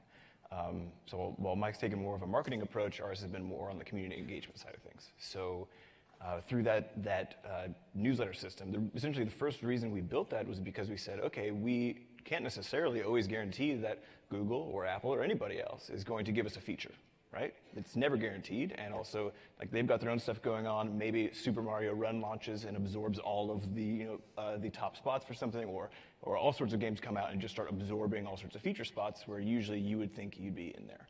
So we said, how can we actually robustly build a future for ourselves where we get to control at least a little bit of that launch potential, and actually do it without any marketing money. So we're heavy on the tech side. We build a lot of tools for ourselves and things like that to really optimize workflows, as well as to optimize things like these sort of marketing back channels and stuff. So for us, the answer came in the form of building this proprietary tech, which is really was originally built in PHP, like a really kind of hideous backend system, which is much better now, much more stable now, but allowed people to just back up their data. It's a cloud save system, right? And because our games are cross-platform, that meant that if someone played it on their tablet, on Android, and then hopped on their PC, then they could just pick up exactly where they came from. And we found our users really, really liked that, and it also gave them a reason to give us their email address. So the question then is, what do you do once you have that email address? For some reason, indies in particular really love Twitter, when Twitter has the lowest pickup rate of almost any communication channel you could ever try to broadcast on. It's sort of like you just kind of screaming into the void a lot with hashtags. And so, we're talking, between a 15 and 40% open rate on these emails that we're sending to people. We're sending to 150,000 people. And what we found over the years is that everywhere we've gone to build an audience has always ended up getting restricted. So, for example, we first built an audience on Facebook, and then it became quickly clear that if we wanted to actually reach the 20,000 people that we had driven to that page to like us through our games, that we had to pay money now to reach the audience that we had curated there. And on Twitter, it was the same thing, where we couldn't quite hit our total audience pool. And so we said, okay, email looks like a good way to do this. And for some reason, it's not a tool that indies use. So as far as something it's a really, really effective tool. And yes, there's some complications with something like GDPR, but it's actually not particularly difficult. It seems really scary. And then it's really easy to walk through once you get it. So the email newslettering system.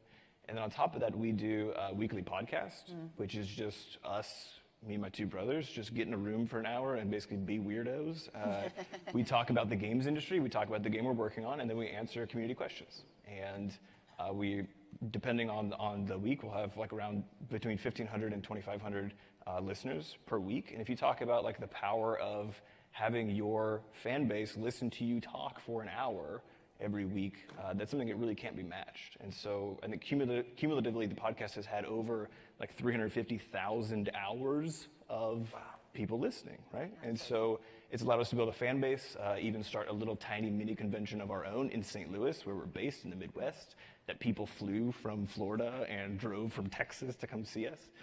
So it's allowed us to do a lot of these things that normally we would feel very out of reach for, and in a lot of ways weather all these changes long enough that we can pivot effectively and take advantage of whatever the new sort of shiny thing is that we're supposed to do. So was that intentional to build your fan base around your studio brand, as opposed to, and then of course it cascades down into the gaming brands, but like was that an intentional thing? Absolutely, or did you just get lucky? Well, no, I think it's absolutely intentional, and definitely luck is involved too. So a big part of it was recognizing that we were tired of. So we had launched these 4 games within like 2 years or so, and these were smaller, strictly mobile titles, and doing the run-up every single time to launch was always so harrowing, because you're like, we're talking to Google, we're like, are we gonna get a feature? And they're like, I don't know, maybe. And then, we don't have money to spend on ads, so we're like, you and I both know that's not how that happened on CrashLit. Well, not Am on I gonna get a CrashLit, feature? Yeah, CrashLit yes. well. But yeah, so the previous 4, not so much. So a big part of that then was just saying, like, how can we take a single player coming into Crashlands or into Flop Rocket, one of our other games, and how can we get them excited about the breadth of all the rest of our games? So all of our games actually take place in the same universe. They have the same art style across all of them, no matter what the genre is, and they hop around genres all over the place, from like things that make you want to snap your phone in half to Crashlands, which is like a 60-hour RPG. So a big part of it was, this really intentional, how do we get someone to come in and then stay with us as a team, as opposed to just saying like, oh, I really like that game, I have no idea who made it, and I don't care. Yeah, that's awesome. So we're almost out of time here, and I really want to know, like, obviously you and your brothers have a particular talent of that kind of community building effort around the podcast, and there's like charisma and personality happening there, and not all of us are blessed with that. Sure. So how can you, as a very small, resource-limited team, build a community in different ways? Yeah, honestly, I think the highest leverage way to do it is through something like a newsletter. Okay. A lot of people, especially if you're an indie or you just like making games, a lot of people are more introverted by nature. And I do actually consider myself an introvert. I'm just good at talking when I need to. But I think everybody usually has the ability to write pretty effectively, and you should actually develop that skill. And that's something that you can do sort of on your own time without the pressure of an instant response. Yeah. And those email newsletters are honestly so phenomenal. I know there's a talk by Chris Zakowski about this exact topic, I think tomorrow, which is all about how to build an email list and then use it really effectively. And it's one of those things that for some reason people ignore, kind of like the user acquisition side on the indies, and it can help you so much, even if it's just like 2,000 people, or even like we started ours with 13 people. So, it takes a little bit. There you go. Do you guys do any like incentivization? So in the actual games themselves, you're like, get this cool thing. And that's where essentially the cloud saving, like all those additional features come from. And we do cross-game. All packaged together. All packaged together. We do cross-game unlocks and stuff too. So if you beat a boss in one of our games, it'll unlock a quest line in Crashlands while you're playing, as long as you're on the same account. So all sorts of crazy tech stuff like that. That's cool. That's awesome. So we're going to end on that note. Thanks, guys. This is like huge gems of wisdom you're able to share with this audience. And thank you so much. Join Mike's talk tomorrow. And next up, we have Serena and Moonlit, who's going to take you on monetization adventures. Thank you. Awesome. Thank you.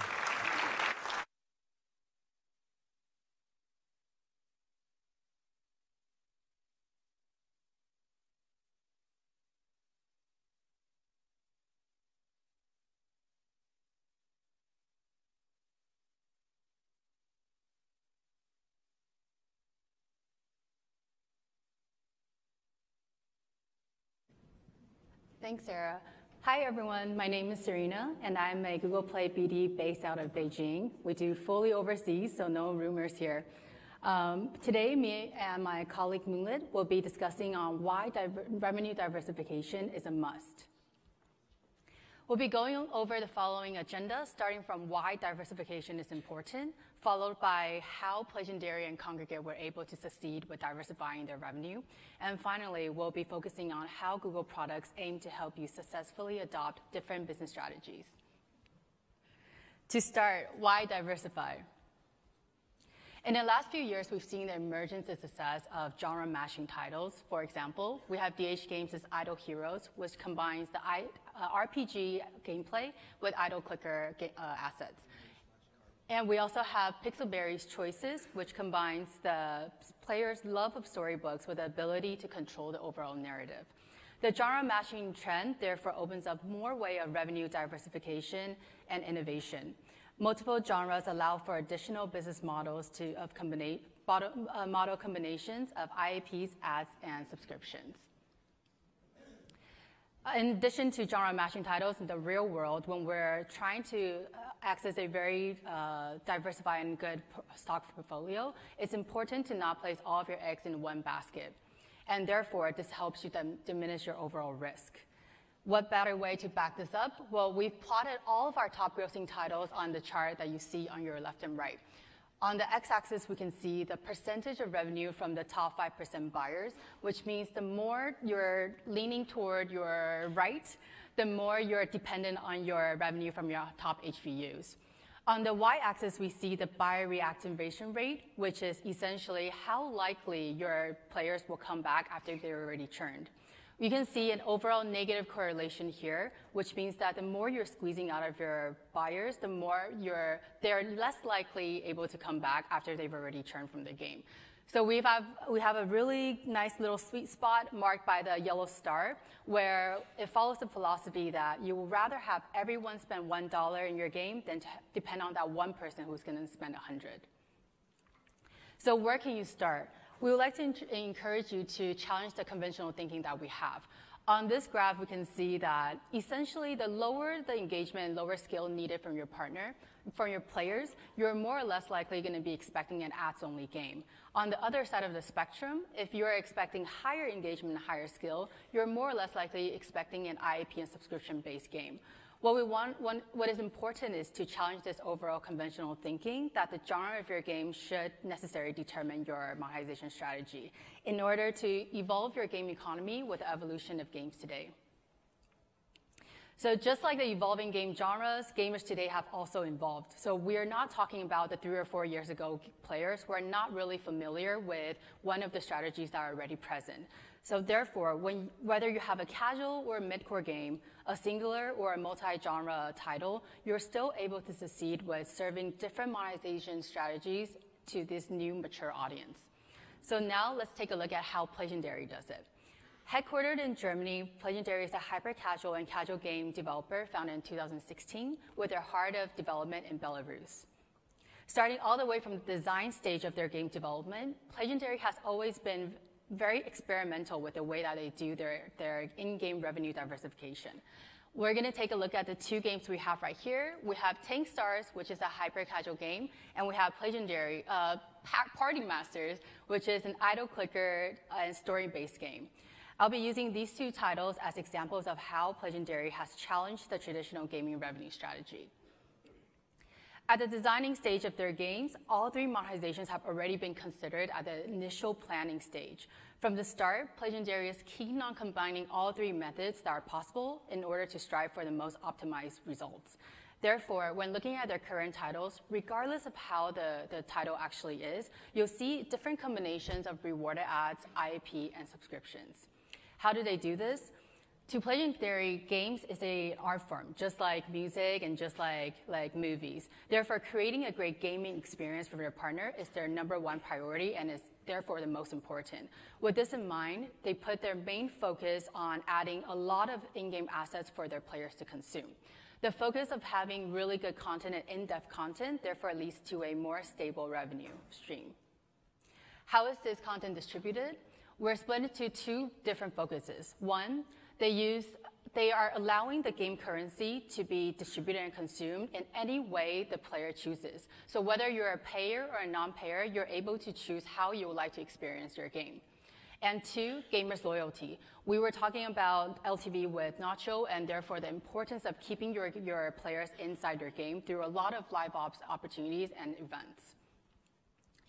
So honing in on game currency. In Tank Stars, which is a hyper-casual game, you can see that all three methods are used in this title. How they use it is IEP, you're able to buy different tanks and weapons and upgrade your in-game assets, and subscriptions will do almost exactly the same, but adding a little more for the subscriber. In this game in particular, actually the subscriber revenue takes up 46% of the total IEP revenue. Of course, we can't forget rewarded ads. And rewarded ads, although the players are not willing to contribute monetarily directly, they're still able to contribute their time. So what they've done is to set up a gacha system where the player is able to choose based on gacha to see if they can actually pick out and draw the tanks that are available through IEP or subscription. So in Party Masters, which is a story-based idle clicker game, all three monetization models are also utilized, and each ties very closely back to the storyline. For example, players are able to help their in-game protagonists through watching ads for character accessories and upgrades, or purchase gems through IAPs to purchase similar items, or players can get both needed currencies through becoming their Diamond members and subscribing. By focusing on creating a good storyline for their players, Legendary is able to split their in-game currencies and content among different variations of revenue models. So in terms of creating gamer loyalty, Legendary stresses the importance of having a consistent revenue heartbeat with live ops. Having a casual/hyper-casual game did not roll out the importance of keeping a really good live ops system in their game. As you can see from the graph that they've shared with us, Legendary was able to utilize one live ops event to re-engage the players who had installed their games 3 to 4 months ago previously. How they do this is split into two types. So we have the free holiday content and events that follows the holiday calendar, or we have the paid new modes that are available. For the non-paying buyers, free live ops events are used to re-engage the players, new or old, into letting them know that the developer still cares about the player. So fresh new content is being pumped into the game to, in general, just to create more excitement for the player. But even though this is a free event, it doesn't rule out the possibility of increasing revenue throughout this live ops event. We can see from what they've shared with us that the blue bar represents all the game packs that are present regularly, and the red bars are the effects of the revenue during this free live ops event. So it's also a good way to be able to create new paying buyers.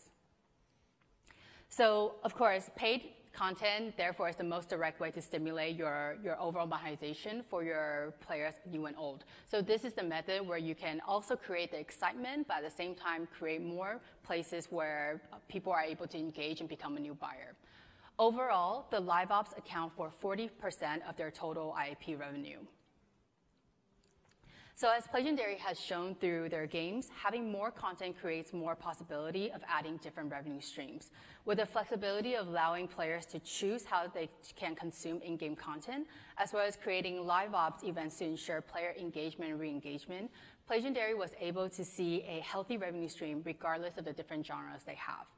Placing their focus on gaming experience and setting up that in-depth content has also allowed Legendary to use multiple business models that are complementary but also substitutable for their players to choose how they like to experience their game. And with this, I'd like to introduce my colleague Moonlit, who will be sharing with you how a mid-core game was able to find success with rewarded ads.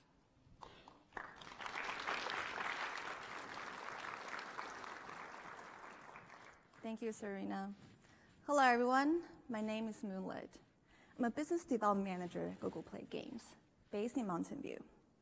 Today, I'll be sharing with you the story of Kongregate, how they're able to boost their revenue by leveraging ad monetization across their portfolio. Kongregate is an indie publisher based in San Francisco. They have a portfolio of games of diverse genres, ranging from casual to mid-core. Diversifying their business model is their company-wide strategy, as they believe it's a great way to drive substantial incremental revenue without much cannibalization. When we say ad monetization, we think about casual and hyper-casual. No wonder, as most of these games on the market do rely heavily on ads for revenue. But what about deeper, mid-core games? Would ads work for these genres as well? Kongregate decided to find out. Through experimentation with an open mind, they found that with the right design principles, ads actually work really well for mid-core genre as well. Of course, this does not mean that ads is now the primary source of revenue, but as you will see in the next few minutes, the revenue as well as engagement gain could be substantial. Now, before I dive into the how, in true Google and Kongregate fashion, let's look at the data. Across Kongregate's portfolio of games, they've seen that ads have boosted their annual revenue by 20 to 30%. And this is without IAP cannibalization.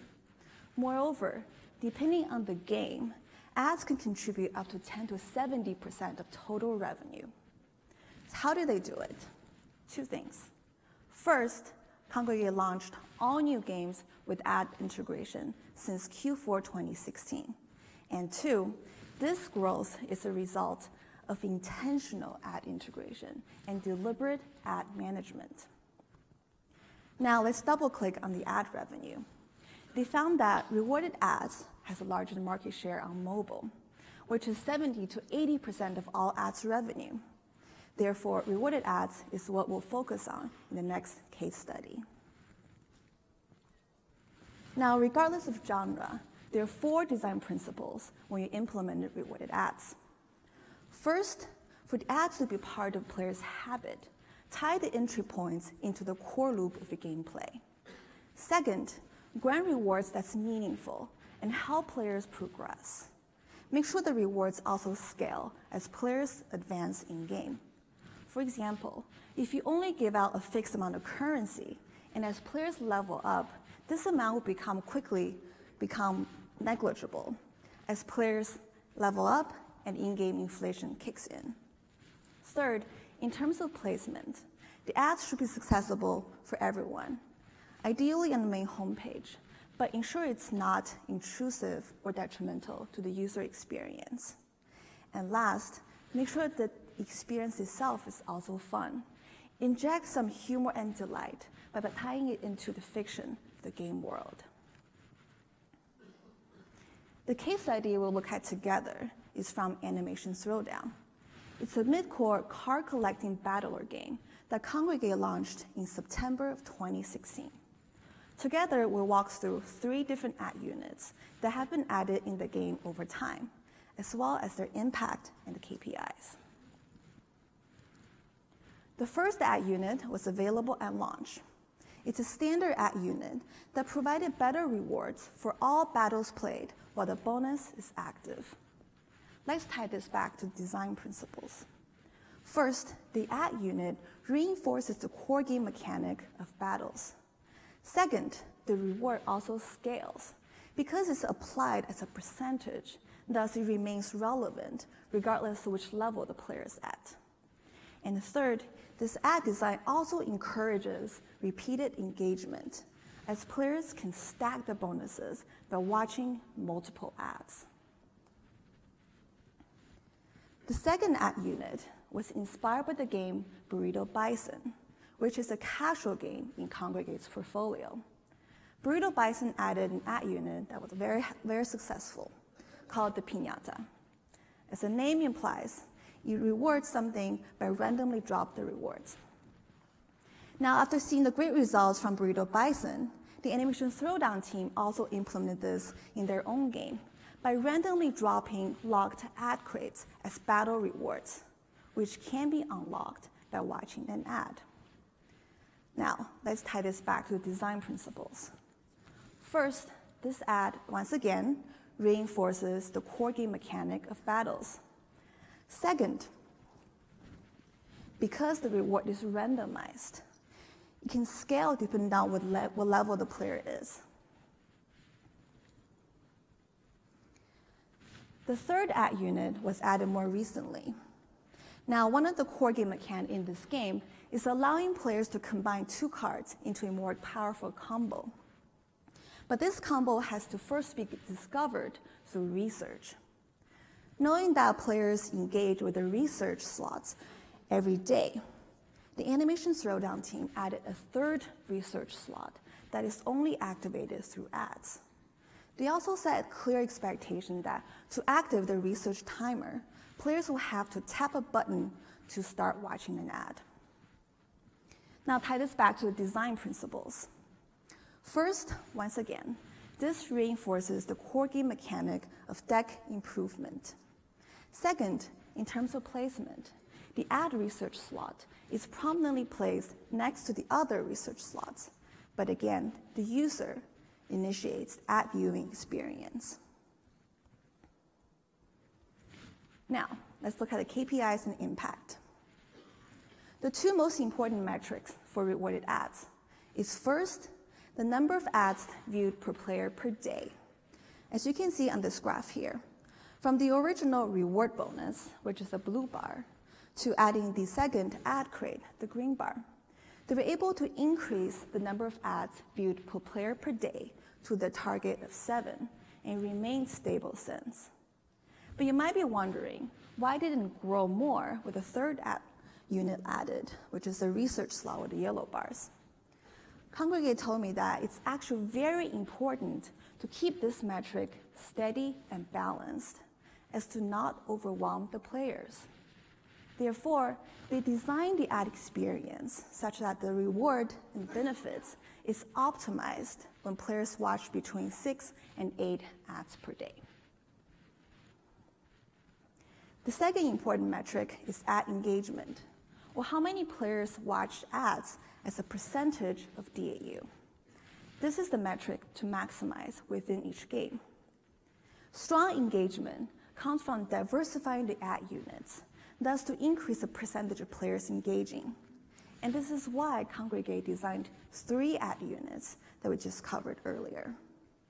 Looking at this graph, you see that adding 2 more ad units increased the ad engagement number to 60%, which is their target. Even though Animation Throwdown is a mid-core game, this number is actually on par with other casual games. Now, if you're thinking about diversifying your business model with rewarded ads or in-game subscriptions, I have some exciting updates to share with you from our product team. I'll share new features in 2 categories. 3 will help you find new buyers, and 3 more to help you retain them. Now, some of these features are only available through closed beta right now, so feel free to take a picture of the slides when there are links to the early access entry forms available. Or you can stay in touch by following the Google Play newsletter. First, on features that help you find new buyers. Google Play has partnered with AdMob to make it even easier for game developers like you to integrate rewarded ads in your games. Introducing the rewarded product, which is Google Play's offering of rewarded ads. You can try in your games without any additional SDK integration. You can find it in your Play console today, and it is now available. It's open beta. Now, for those of you who are already using AdMob, this remains to be the most fully featured way offered by Google to integrate rewarded ads in your game. More on this after this session. The second new feature around new buyer acquisition is about subscriptions. This feature is available in closed beta right now, and that's the link. Subscribe, then install. It's a new feature we're testing that will allow your players to subscribe directly in your Play Store listing page, while the game gets auto-installed in the background. The third and the latest and greatest of new subscription feature is allowing your future buyer to start their subscription by directly redeeming a gift card or a promo code. This feature is also available through closed beta. Now, onto new features that will help you retain buyers by reducing voluntary cancellation. First, in the cancellation flow, we now allow players to pause as an alternative to canceling. You can see here that players have the option to pause for 1, 2, or 3 months. Pause will be publicly available in a few months. Now, if they still decide to cancel, this might be a good time to create a win-back offer that lets your players continue their subscription at a discount. This feature is available in closed beta. Last, if they still decide to cancel, understanding why is a good win-back strategy. Last year, we launched a cancellation survey to provide you with the insights of why your subscribers are leaving. We found that 74% of users chose to respond, with 10% of them actually give a free-form answer. The survey results are available through API query now, and these insights will be added to your Play console soon.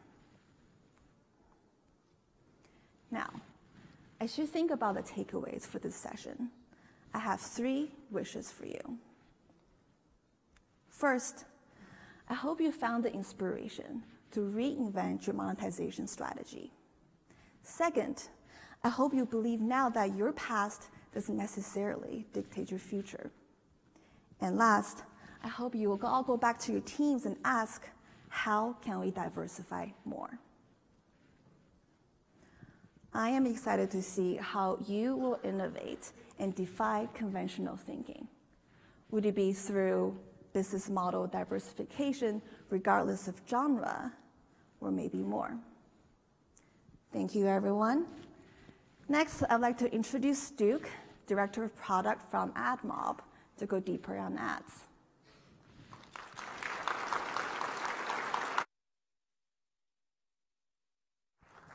Okay, thank you, Minlet. It's amazing to see the science and the art going into rewarded ads, and I think about the journey that we've been through. So I need to do a statistical question. How many of you are fans, like raging fans of ads? Okay, I'm seeing 80, 90%. I'm seeing 110%. Okay, it's amazing, remarkable. So I am Duke. I lead mobile app monetization for the ads. It's been quite an amazing period of time. So for those of you who didn't put your hands up, we're going to talk through a couple pro tips here. I'm going to see how many hearts and minds I can shift to embracing it. And the truth is, when done right, it can actually improve some experiences, which is something that we're pretty amazed to find that. You saw some of those experiences come before, and really it's around psychology. Today I'm going to talk about 3 tips that are very focused on this evolution of the industry and what we're seeing out there. And at the end, we're going to check back. We're going to do another statistical sample here and see if we've shifted that from 80% to the rest of the 100% of you. All right, so first tip is about building this into game design. You saw some of that in the sessions we just had. And if you do this right, you can actually make users feel good. They're getting something. They're earning something extra that they otherwise felt like they could not have gotten. And that's terrific. But you could also build revenue streams. Now, we saw this happening. It's been going. You saw the experiences. So we put our heads together, and we really thought about, like, how can we make this easier for you? And right now, we have a huge base on AdMob and Ad Manager. And we said, well, for those of you not on there, what can we do to get this into your hands as fast as possible? And we're just watching this chart grow, and we said, who else can we reach out to? And there's a whole segment of developers who really have been IAP focused. And I think back 2 years ago, where a lot of those discussions were really don't touch the app. IAP is everything. And I'm going to talk a little bit more about this. This has shifted remarkably in the last 2 years. I mean, this has been really remarkable. So the first step we've taken, and you just heard this before, was getting rewarded ads in Play. So this means if you're already offering IAP, you can do it very quickly. So I'm going to show you, here's a screenshot of the Play console. And you'll notice the tab all on the right. So there are these rewarded products. And one of those rewarded products is rewarded ads. So this is as simple as, instead of choosing an IAP price, you choose an ad. And the ad is the cost. That's the cost that the user is paying here. And it's that simple. Okay, so that's awfully darn easy. We're really excited to see how this is going. We've been running it through some beta programs, and now we're announcing the open beta right now. Okay, let's move on. Number 2, so supplementing IAP revenue with ads. So what we're seeing is developers who use this combination. Yes, the numbers are all going the right direction. You add ads. And again, this is a shift of thinking from just IAP or just ads to go, how can we put these two things together? And rewarded ads, again, is one of these areas where it just changes the mold. And if you think about initially, it was about banners or native, find the space, and interstitials, you put them between. And rewarded has really just been something different because it's that opt-in. It's that I choose to do something. I choose to do this. So here's Cookie Jam. Just a really terrific developer. And they've really put these two things together. They put these boosters in. And over long term, so here's the remarkable part. They're using the free rewarded experience to drive an experience that then people say, I like that experience so much, I'm actually willing to pay for it. Okay, so they're seeing an uplift in IAP with rewarded ads being the trial way in. And they're also seeing the users who never would have made any money for them, which, by the way, in most of these games tends to be an awful lot of those users. They're watching rewarded ads, which means they're generating advertising revenue. So this is where this breaks the mold. Like this is not a pure, oh, show ads, user experience declines. That's not necessarily what's happening here. In fact, we're seeing a drive towards better monetization, and that's just really terrific to see. Okay, so let's move on to tip number 3. So non-spending players. So this has been the really interesting piece, and I'll go back. 2 years ago, I was talking to a number of different publishers, developers around, hey, we know you make a lot of money on IAP, but really, like, how much? And we heard things from like 1%, 3%, 5%, 10%. That's the number of users in my base, or the percentage where I'm making money. It turns out, the rest, so sometimes that's 80%, 90% more, are not making money. That's a net cost for your app, for your service. If you're on servers, they're sort of costing money. In some places that makes sense because of networks and such. But in many cases, they're sitting there going, I really want to monetize that group, but I want to take no chances on this other group of users who are paying me money. I just can't afford to take the risk there. So again, we went to work here, and we thought, how can we do this? So what if there was a way to segment out smartly the users who are going to spend and don't show them this ads experience from the users who are almost certainly not going to purchase? Okay? And those users, we want to go ahead and put a personalized ad profile, and that's how we'll make money off of them. And it's that simple. So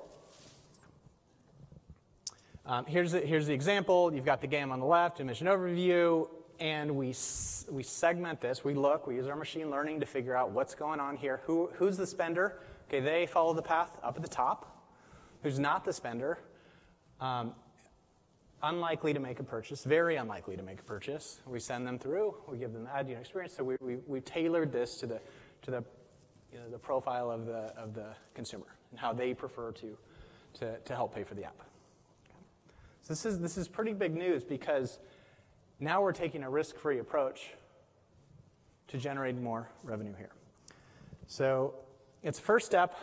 It's really easy to do this. When you go create an interstitial ad unit right now, this is what we've announced we're launching, there's a box that says Smart Segmentation. It's that simple. And then what we do is we go ahead and look. We use our machines to go figure out who are the spenders, the likely spenders, who are the unlikely spenders, and then we just start doing this for you automatically. It's as simple as a checkbox. Okay? And we've seen, here's an example, seeing 30% increase on the ads revenue side because they've been introducing ad units that they before were afraid to introduce because it might have impacts on IAP. Okay? So that's what I've got. They're pretty quick and tactical, but can make a huge difference. And I actually find these things just so revolutionary to where we were 1 year, 2 years ago. So number one was really think about how this rewarded fits into the game and the psychology. You heard that through the sessions before. You can go to the rewarded play option, and you can get that design and placement up like immediately. You can test out what things work, what things don't work without a lot of integration. Number two, you can supplement that IAP revenue with the rewarded and probably grow your IAP if you do this right. And then number three, our smart segmentation offering now, it's a checkbox. It's that simple. Don't put any of your IAP at risk. And you have a chance to monetize 90+% of your users who aren't spending. So it's a real win. So that said, I need to do another statistical sample here. Show of hands, who now is a raging fan of ads? Okay. Yes? Yeah, this is overwhelming. I feel the love. This is great. And the art sides, I think it just comes in to really talk about how successful this whole area has been, and the more we can put these tools and these products in your hands to make money, the happier it really makes the team here. So thank you all for that. So I want to point out a few other things. If you want more details, we've got on Wednesday, we've got an ads keynote. We'll be talking about a number of different things and launches, as well as we'll be having some panels from some key developers. Also, we have one specifically on rewarded ads, so you get a lot more detail around that.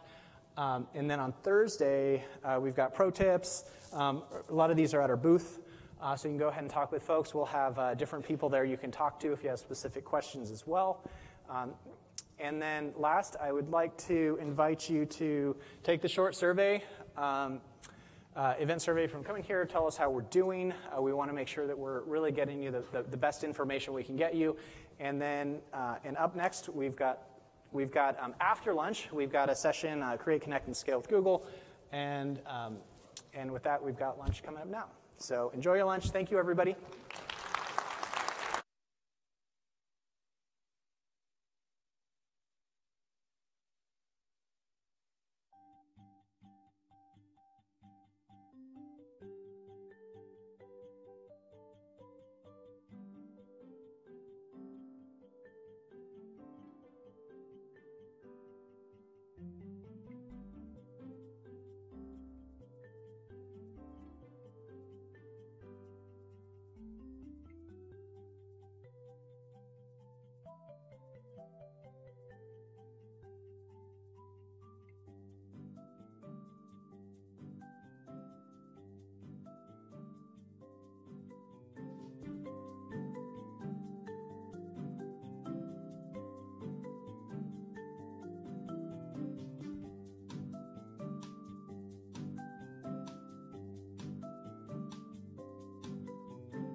Enter the Indie Game Showcase from Google Play, an international competition for indie games from Europe, South Korea and Japan, for your chance to exhibit your game at the final event and win some amazing prizes. The top 20 finalists will be announced at the end of May and compete in the final events at the end of June in London, Seoul and Tokyo, where the main winners will be crowned. For your chance to win, enter your game by early May.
Hi, everyone. Welcome back. Hope you all had a nice lunch on this beautiful day. In the next hours, we have a few talks about how developers like you can create great games, connect and scale to billions of users with Google. My name is Guy, and I'm a partner development manager with the Google Play team from Southeast Asia. I'm based in Singapore. And also I have my colleague Daniel, who will join me shortly as well. In these first sessions, we'll share with you how game developers can achieve success in emerging markets and build great business there. We'll cover a few things in this talk. First, we'll share with you opportunities and challenges that emerging markets represent. Then we'll share with you 3 key strategies for achieving success in these markets. We also share with you resources that you can take away to help you achieve that goals.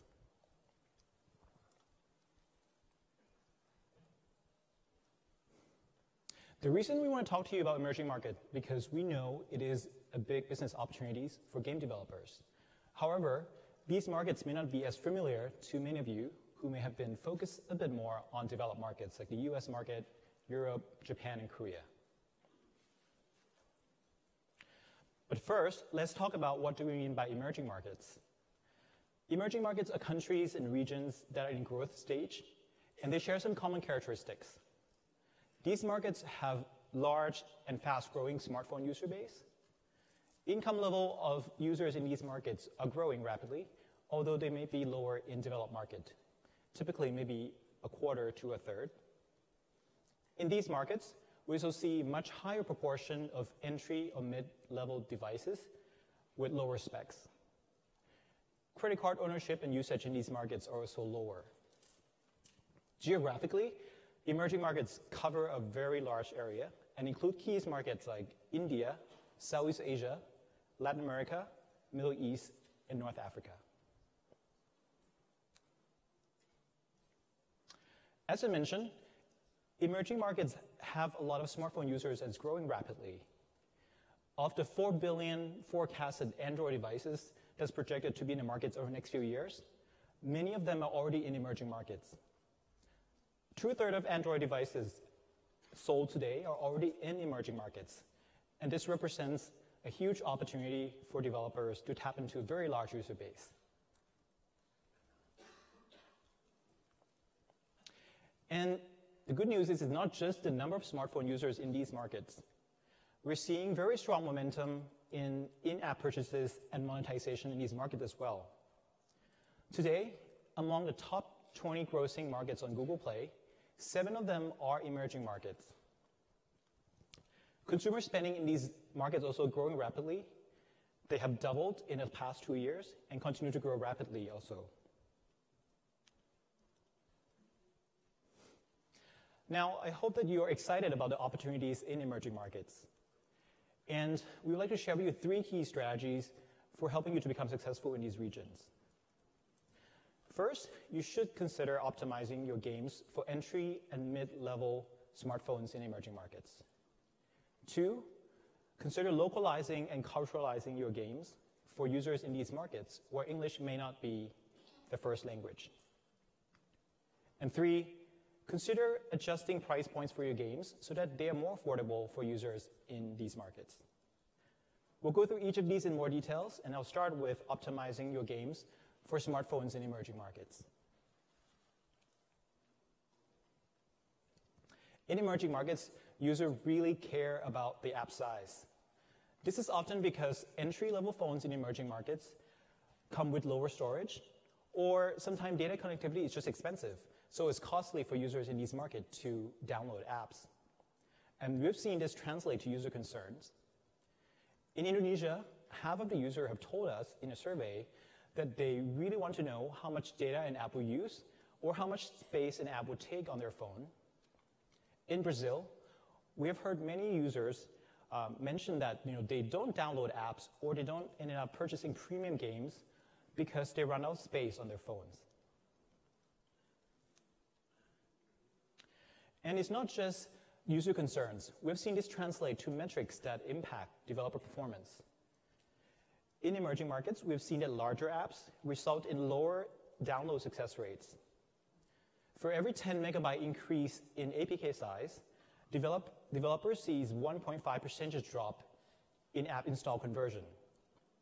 So let's say if your game is 60 megabytes larger than a similar game's, which at the first glance doesn't seem like a lot, but you could actually see up to 10 percentage point lower install conversion in emerging markets. That translates to a lot of install that you're losing. Therefore, it's important to keep your app size light for emerging markets. And it's not just about optimizing the app size as well. It's also important in emerging markets to optimize the game performance once the user have downloaded the app onto the device. This is because entry-level devices in emerging markets often don't have a lot of memory. We have seen that nearly 1 in 2 devices in emerging markets have RAM less than 2 gigabytes. So if your game is memory intensive, this could lead to crashes, poor rendering, and poor user experience for users in these markets. We're seeing many developers putting in efforts to optimize their games for emerging markets. And Garena Free Fire is one great example. Free Fire is a popular battle royale game, but it comes in a size that's just under 600 megabytes, while some of the other games in this genre is over 1 gigabyte. The games also offer Google Play Instant, where users can immediately play and experience the game without having to download and install the APK. The game is also optimized to support over 12,000 devices on the Play device catalog. And as a result of all these efforts, the game is able to reach many, many users in emerging markets. It has reached over 40 million peak daily active user. And the game has also gone on to become the #1 grossing game in many emerging markets like Brazil, Indonesia, and Thailand. I hope I've convinced you of the importance of optimizing your games for emerging markets. And here are some tips and tools that can help you with that. First, try to reduce your APK and app size. And you can use Android app bundles that was mentioned earlier today, as well as APK Analyzer in Android Studio. Secondly, consider optimizing the performance for devices with lower RAM. Our team has published a Building for Billions guidelines to help you do just that, and we'll share with you the link to that at the end of the presentation. Next, consider publishing Google Play Instant for your game. Again, this lets users try and experience your game without having to download and install the APK. And if you develop in Unity, there's a Unity plugin to help you with that. Finally, check to make sure how widely your game is supported across various devices in emerging markets. And you can use Device Catalog in the Play console to help you with that. Next, Daniel will share with you 2 other key strategies to help you become successful in emerging markets.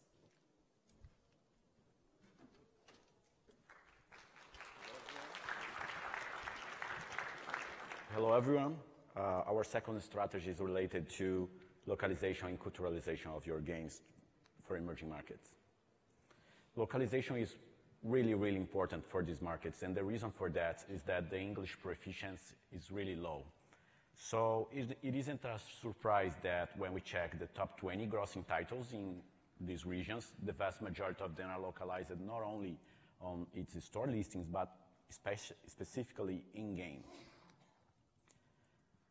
K-Lab saw a very positive impact from the localization they did of Captain Tsubasa to Arabic. They released the localized version during Ramadan and the World Cup of 2018, and as a culturalization effort, they added Saudi Arabia players to that.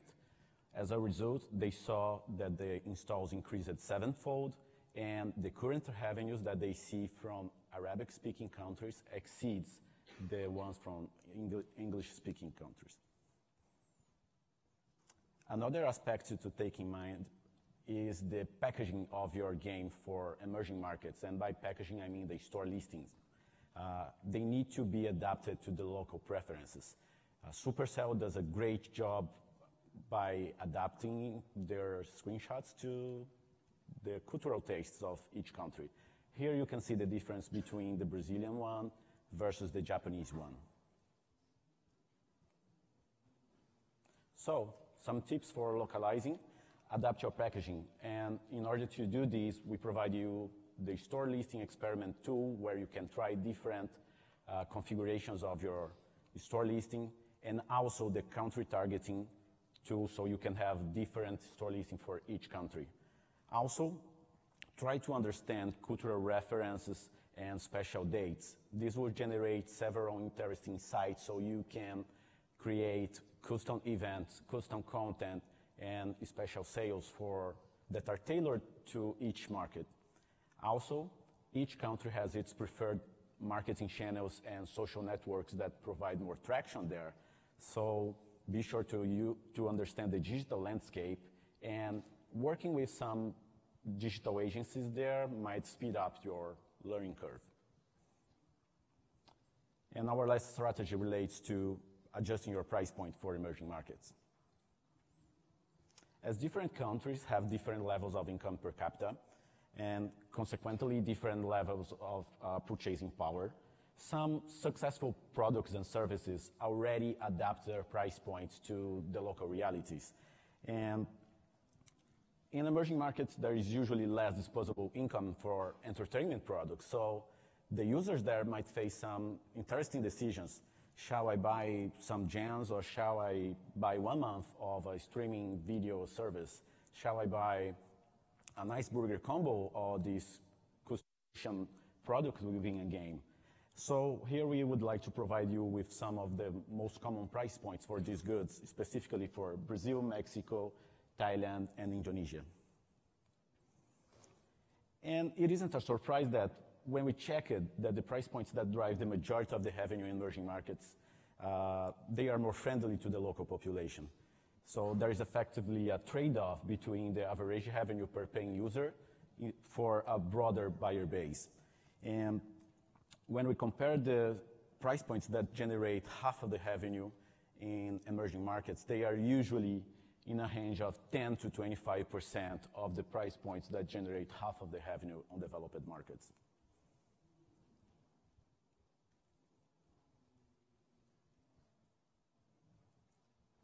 IGG has a very interesting case where they applied more friendly pricing for Brazil. So in general, they charged $2 for the starter pack, but specifically for Brazil, they started pricing at 99 cents. And with this, they got 122% growth in consumer spend in country. Garena Free Fire as well offered different price points depending on the emerging market that they are. So the price points can range from 10 to 20% of the prices that they usually charge on developed markets, and this doubled their buyer penetration.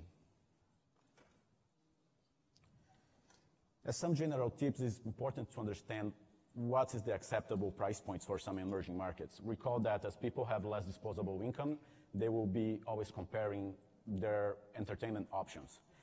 So use A/B testing to try to find your optimum pricing for each country.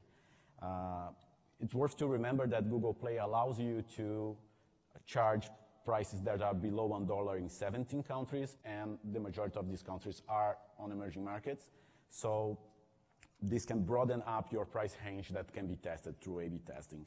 Also avoid biases. In emerging markets as well, we do have wealthy people, and there is a broad range of users that you can monetize. So to find the right mix of your right revenue mix between ads, IAP, and subscription. Thank you for your attention today, and here are some links that you might find useful, respectively the Building for Billions website, more information about Android Vitals, and the link for the translation services that you might find within Play Console. And next, I'd like to introduce you to Vijay, who will share some updates on how to build AR games. Thank you.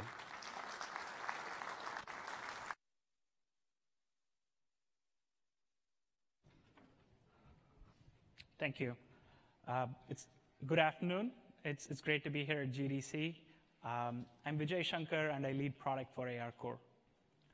Today, I want to talk about how ARCore can help you build more compelling gaming experiences. But first, let's start with this simple question, like why even build an AR game? Right?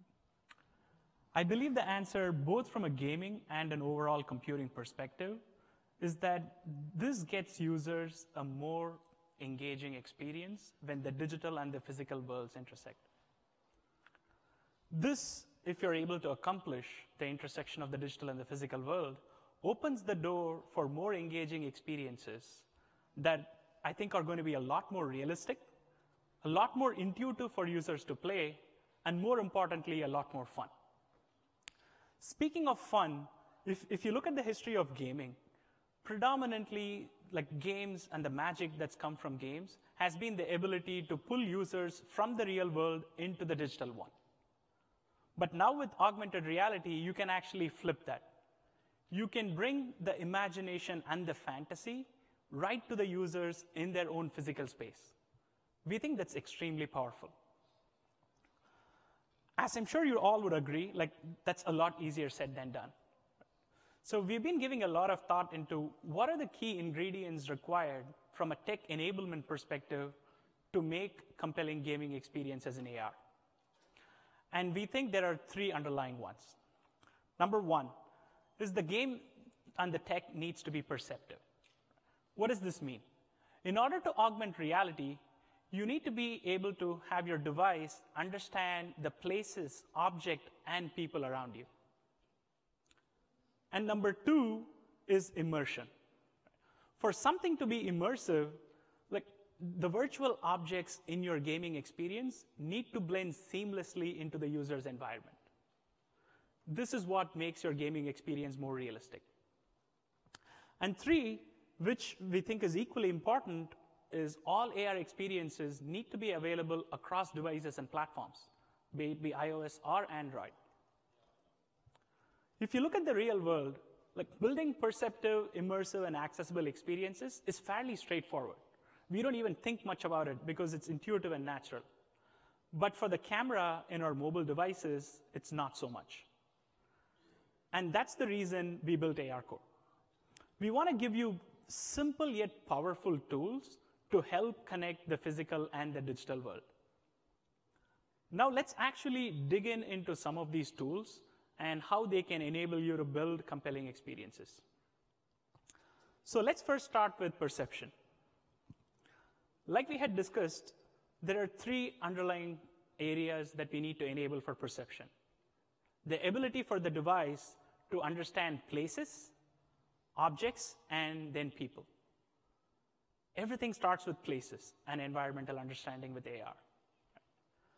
With ARCore, out of the box, you get the ability to understand the physical structure of the environment, the ability to detect horizontal, vertical, and angular surfaces.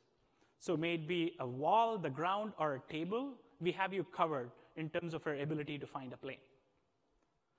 And over the last year, since we announced environmental understanding in ARCore, we have made significant progress in terms of how the underlying tech works. We have put a lot of attention into looking at what are the things about this that actually move user engagement and retention. And we have significantly improved some of those core metrics.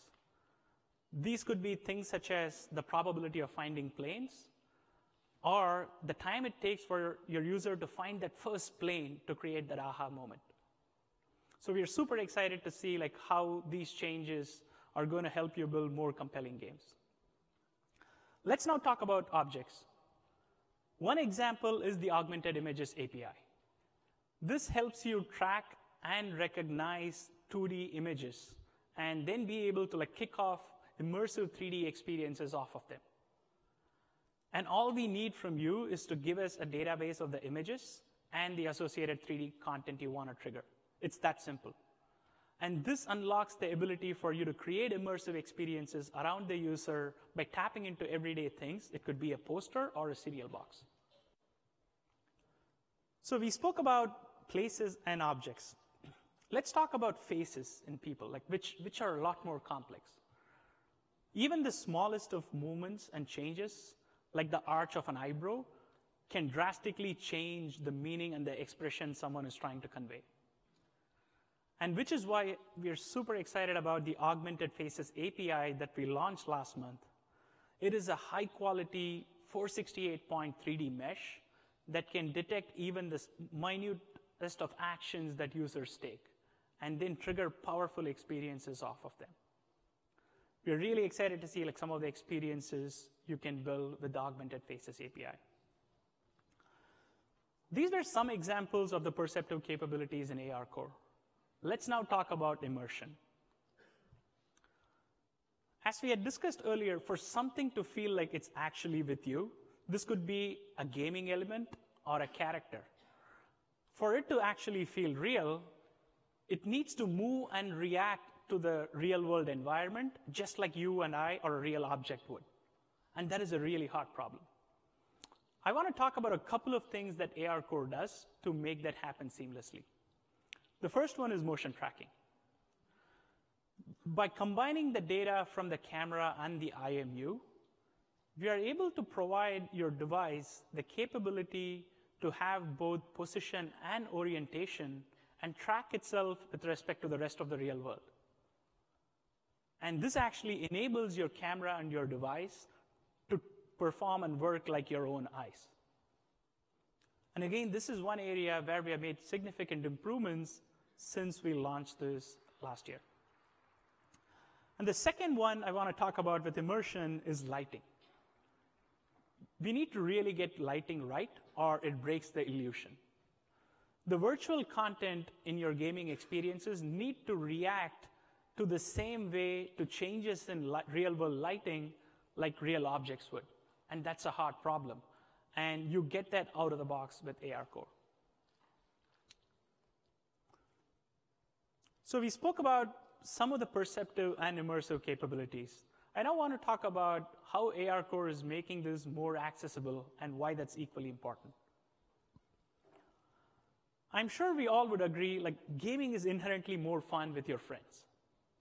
And especially when we are trying to connect the digital and the physical worlds, being able to share these gaming experiences in the real world with people you like is extremely crucial. And that's exactly what Cloud Anchors does. This lets you have shared gaming experiences no matter the device that your friends use. It works on iOS and Android. And we think this is extremely powerful to scale gaming experiences and for people to get the most out of it. This is a fundamentally hard technical problem. And the thing that we have done again with AR Core is we've completely abstracted that so that you as developers don't have to worry about creating the anchor or hosting the anchors or even resolving the anchors. And it's super straightforward for you to enable these shared multiplayer experiences within your gaming sessions.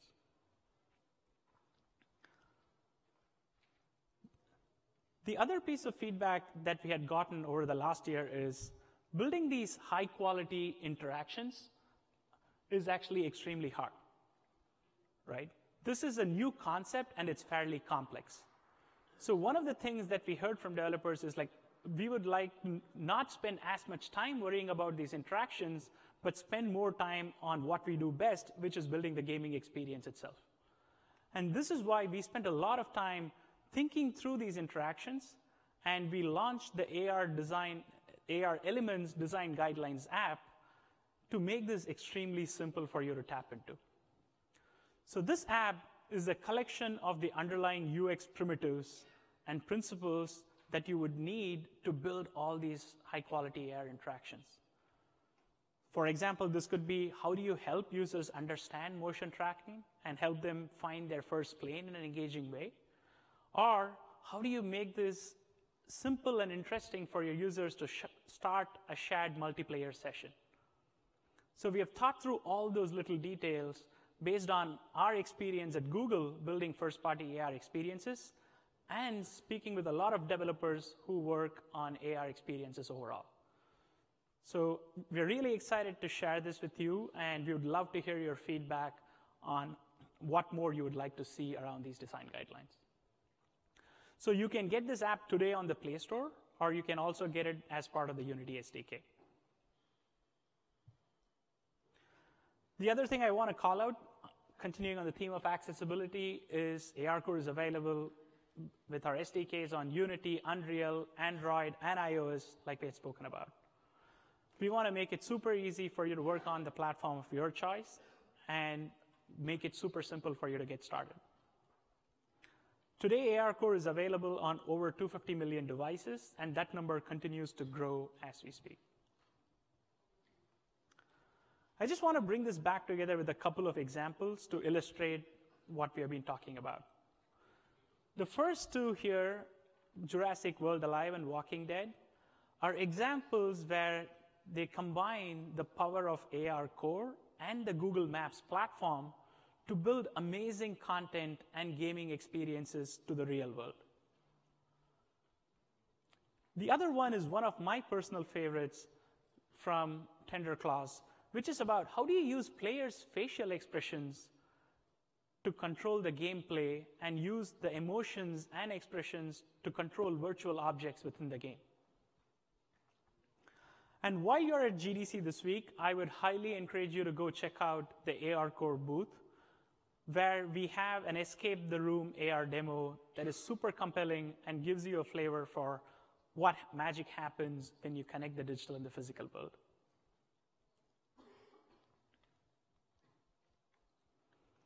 And we have everything you need to get started, from documentation to code labs. So we encourage you to go to developers.google.com/AR to start building your AR game today. And I'll finally end on this note. Historically, if you have looked at every new emerging technology, you as game developers have been at the forefront of pushing the tech forward. And we think it's going to be the same with AR. So we on the AR Core team are really excited to see what are the compelling experiences that you're going to build with AR Core. Thank you.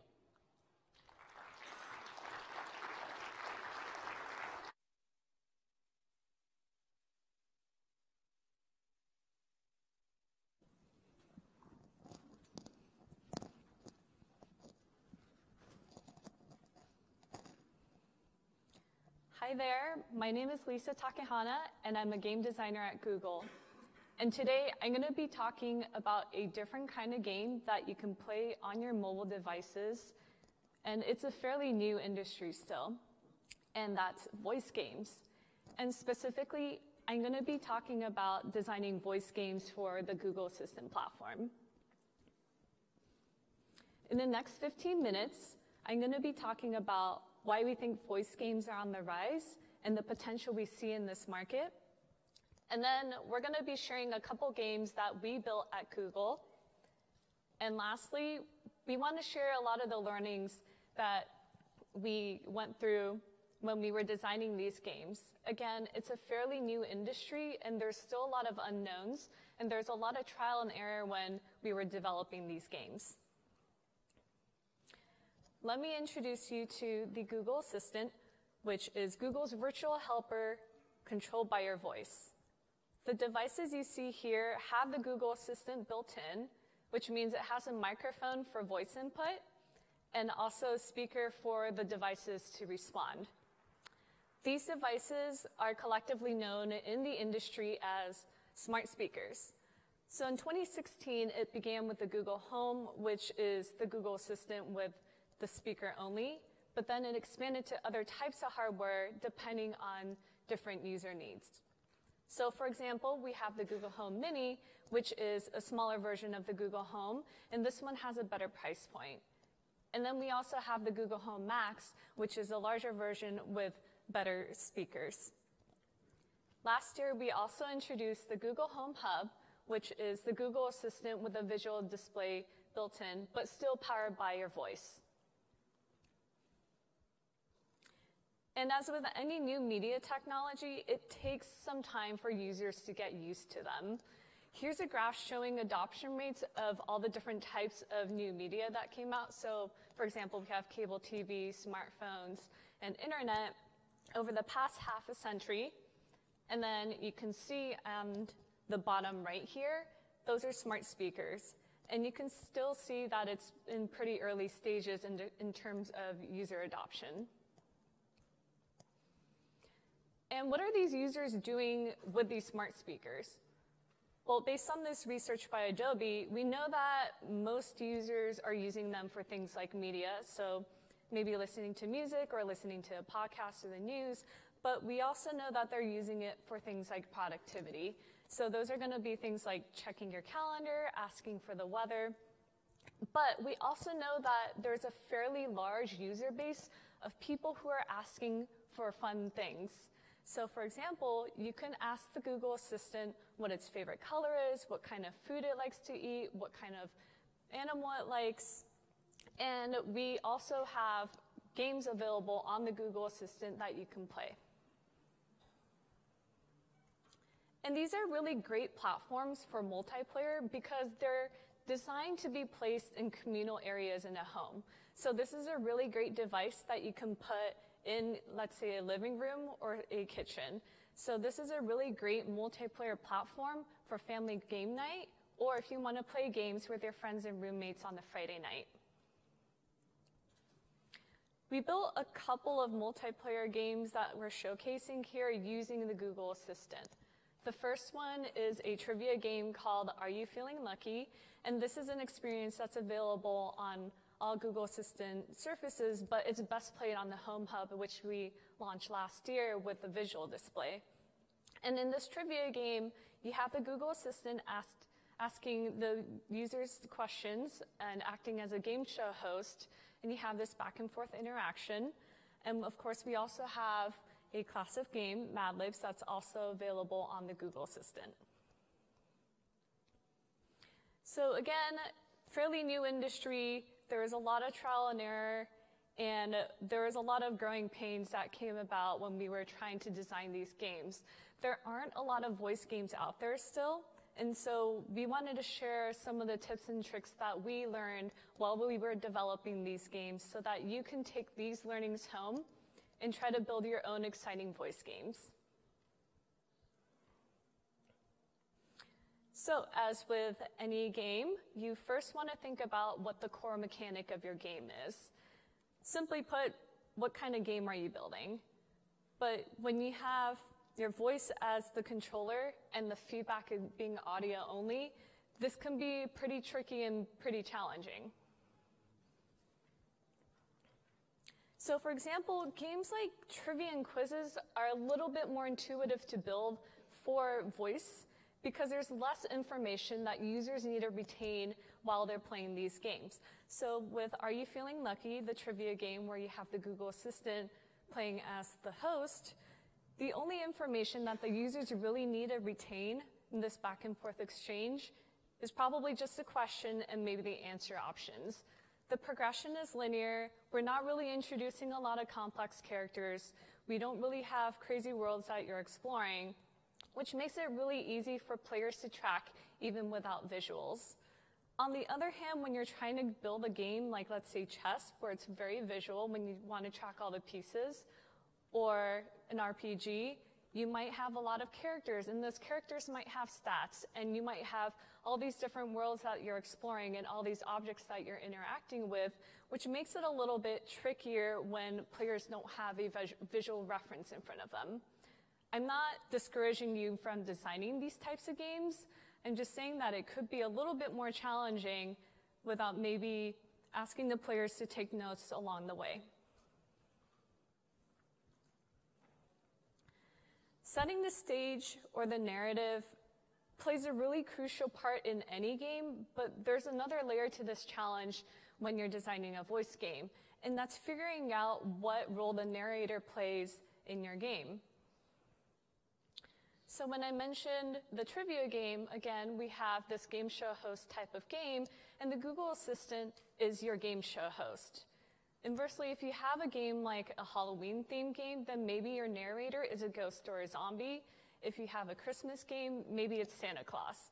Either way, you have this character who is driving the narrative of your game, and this is the character that the players are going to be interacting with throughout the game. This is the character that will be leading you in revealing plot points in the game. And identifying who this narrator is and giving this narrator a character will be the key to building a really cohesive world for your audio game.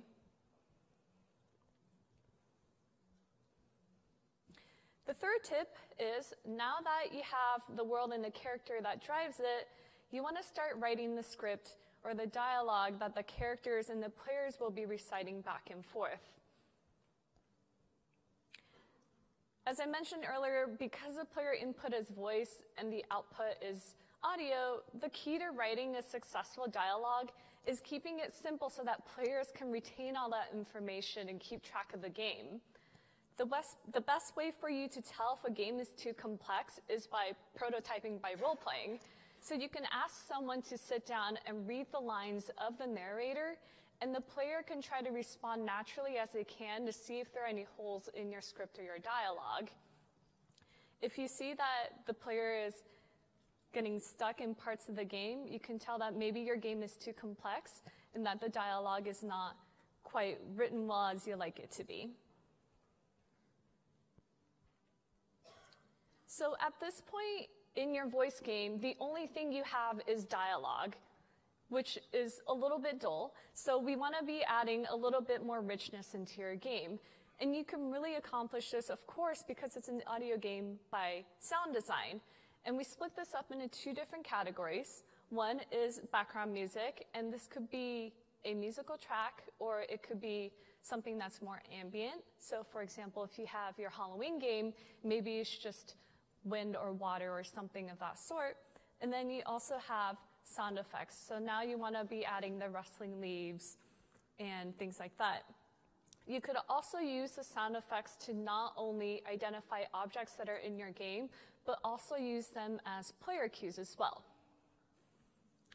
By itself, again, the dialogue could feel really dull, so you want to be adding these layers in to add a lot more richness into the world that you're building. And last but not least is tip number 5. Make sure you don't lose track of the bigger picture. As a game designer, this is something that I can get stuck with. When I'm really hyper-focused on the details, sometimes I forget to take a step back. But really, you want to be looking at the bigger picture of your audio game. Some of you may be familiar with this chart. This is the player interest curve, and this is a reference that game designers use to ensure that players stay engaged from beginning to end of a game. So when you first enter the game, you have kind of a really fun introduction that gets players hooked in your game. And of course, you want to make sure that players end on a high note so that they feel like there was a payoff at the end and that they didn't waste time investing in this game. The difficult part is making sure that the players are engaged in the middle portion of your game. So you can't just have a really great beginning and then just flatten out. Of course, you want to make sure that the player engagement is on an upward trajectory until they reach the payoff. Something that's challenging in voice games are errors. So the thing about using your voice as a controller is that players can really say anything. Some examples of how this might happen is you might have a true or false question in a trivia game, and they might say something that's completely off the rails. You want to be thinking about all these different edge cases and be able to design around them. And sometimes it's not even the player's fault. Sometimes they might be trying to test all the different edge cases in the game, but really it could be that there's too much background noise. And if the game is taking in all this other audio, you want to think about what this user experience is. I find it pretty frustrating when the Google Assistant says, I didn't catch that, or I don't understand. So we want to minimize this disruption if anything like this happens. We need to design around this to make sure that players stay engaged throughout the game, like I showed you in the player interest curve. So to recap, here are the 5 design tips I walked you through today. The first one was defining the core mechanic of the game, and I brought up 2 examples of games, so trivia games and maybe an RPG. Think about how challenging your game is to device on this voice platform. The second one is setting the stage or identifying who the narrator of your voice game is. The third one is writing a dialogue between the Google Assistant or the narrator and the players. And you want to be prototyping by role-playing to make sure there aren't any holes in your script. The fourth one is layering in sound design to the dialogue with background music and sound effects. And lastly, we want to make sure as designers that we're keeping an eye on the bigger picture to ensure that users stay engaged throughout the game. So now that you have some tips that you can start off with, you can design your own voice games using something called Actions on Google. You can follow this link and also find more resources that you can use to kickstart your voice game. Next, we're going to switch gears, and Stuart's going to share how you can grow with Firebase.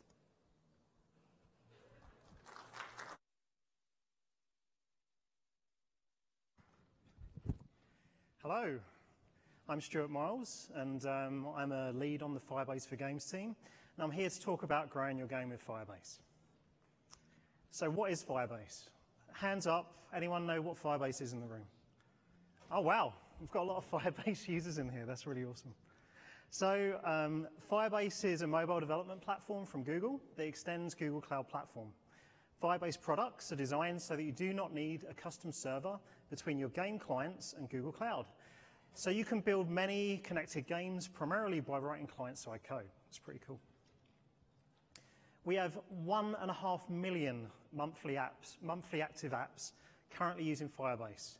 And this includes everything from small one-person startups all the way up to massive enterprises. They're all relying on Firebase to just make their lives a lot easier. And this also includes game developers, so thank you to all the game developers, including you guys in this room, for taking that journey with us. So Firebase supports iOS, Android, and the web, and we also provide admin SDKs for your servers. I'll walk you through how Firebase can help along with each step of the game development process using our demo game called Mecha Hamster. So we wanted to just build like a really, really simple game where the player navigates mazes with a hamster ball. They start at a starting point. You know, they try and navigate through some traps and things like that, and they get to the end.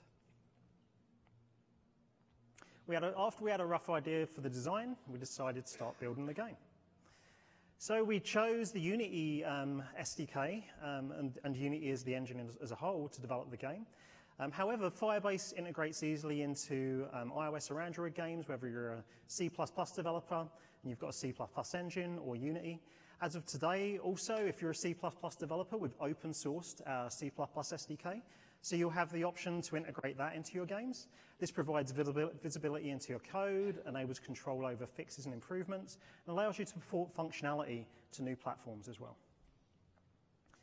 So we wanted players in our game to be able to create new content just like game designers. So we started off by building a level editor in the game that enables you to design maps, and it just saved data to local storage. This was great, but it didn't enable us to have data shared between players when we deploy the game. So we decided to use the Firebase real-time database to store the map data.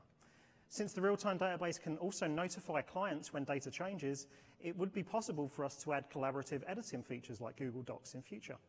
So next we configured our Firebase project in Unity.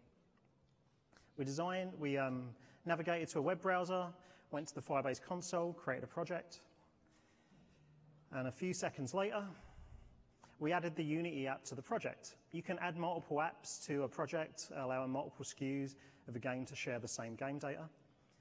We wanted to target iOS and Android, so we registered an app for both platforms really easily. Downloaded the configuration files, downloaded the SDK, and then imported the SDK, the Firebase real-time database plugin, into our Mecha Hamster project in Unity. Here are the files coming in. And then we added the config files to associate the Unity project with the Firebase project that we'd set up in the web console earlier. So not that many steps to get to that point. We then wrote some code to store the map representation in JSON so that we can then upload that into the real-time database. The data was then immediately visible in the Firebase console, as you can see here.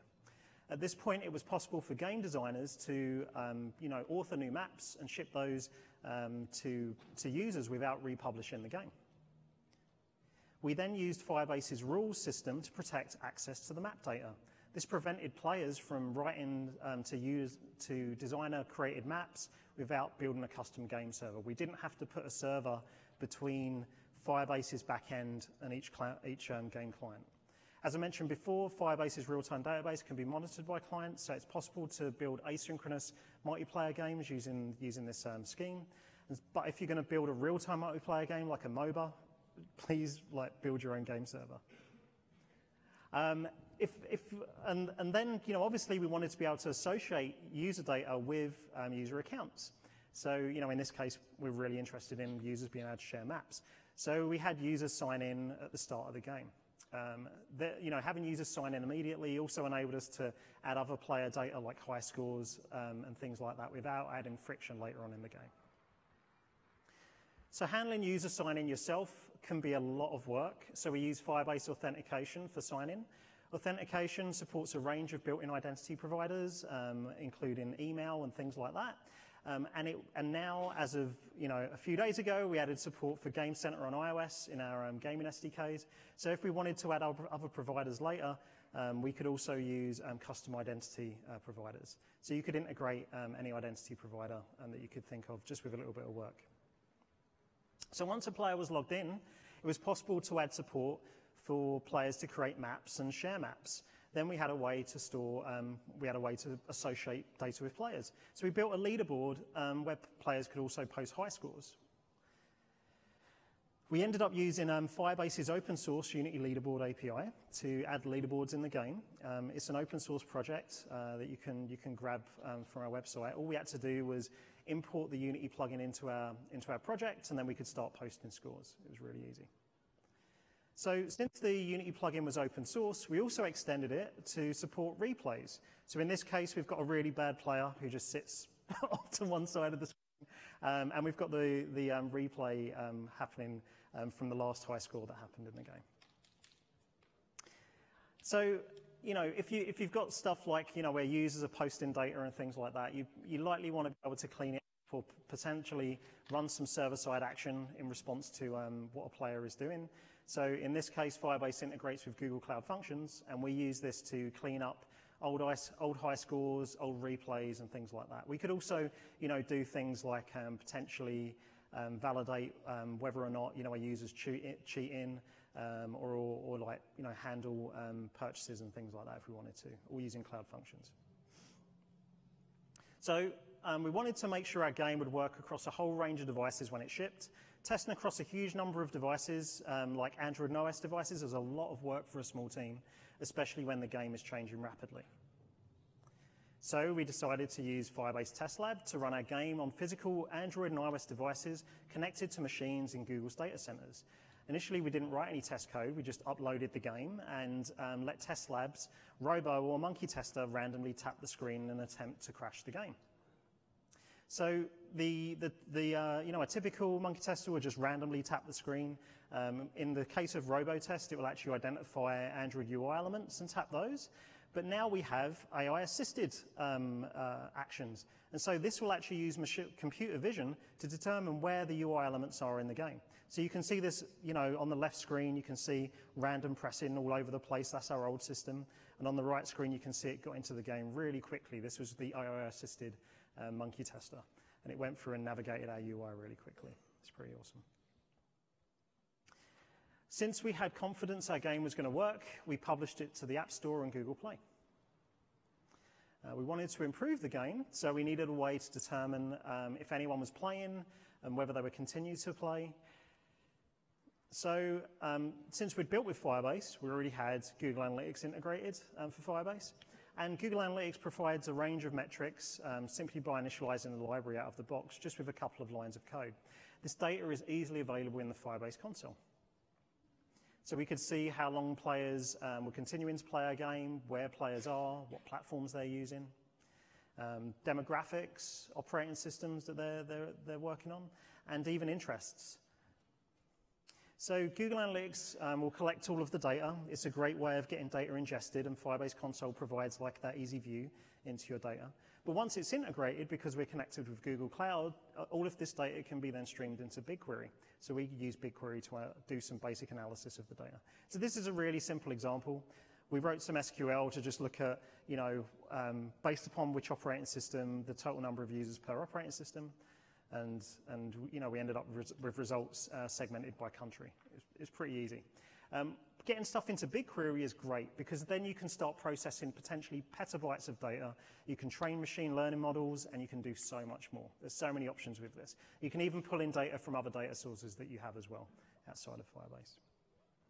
So what if you find out your game is losing players? Perhaps players are reporting problems via negative reviews.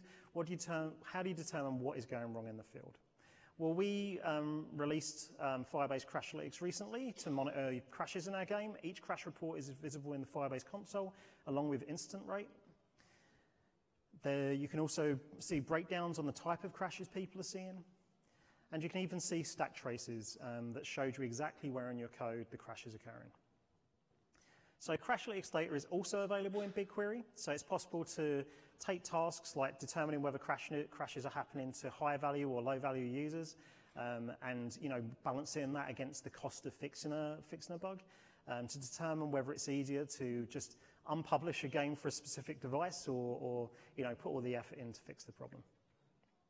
So we wanted to improve our game, so we needed more players to gather more data. We needed people to be more engaged. So, we had this theory that a lot of players would stop playing because they'd played through all of the maps in the game. So we integrated Firebase Cloud Messaging so that we could re-engage our players using notifications. So when we publish a new map, we would be able to send push notifications to users so that they could come back into the game. So you can do this for any aspects of your game at all, like new modes, friends coming online. There's plenty of use cases. So in the case of integrating cloud messaging, you could just compose a notification in the console, select a specific set of users. In this case, we sent it to everyone. The player would then see a system notification. If they tap on that, it would take them to the content in the game. So new content, like I said, can really be anything. It could be a time-limited offer for in-game currency, anything at all. So in cases when players uninstall the game, if we actually have their email address or we have some access to them via social media, we could actually send a dynamic link to them that would take them straight into the game. So when a user opens a Firebase dynamic link, it takes them all the way through app installation and will then take them directly into the game without them having to go back and find the link again. Since we have Google Analytics integrated, we're then able to run experiments or A/B tests on players by pushing new configuration to the game just using Firebase Remote Config. Firebase Remote Config simply stores key value pairs so that they can contain any data at all. So for example, we could update game balance for all users to make the game easier, or just for users who are having trouble completing the first few maps of the game. Also, since we integrated Google Analytics for Firebase, it was possible to see conversions from ads automatically without integrating a new SDK. This also made it possible to target player audiences in Google Analytics. So if you're not building a demo, you probably want to get paid for your hard work. Okay. So if you want to figure out when to show in-game offers, ads, or organize your store to maximize the chance a player will generate revenue, it can be pretty hard. So if you're already using Google Analytics, it's possible to enable a product we have called Firebase Predictions. It's a single click in the console. And that identifies players who are likely to churn or spend in your game. This can be used as a guide to run experiments and maximize revenue.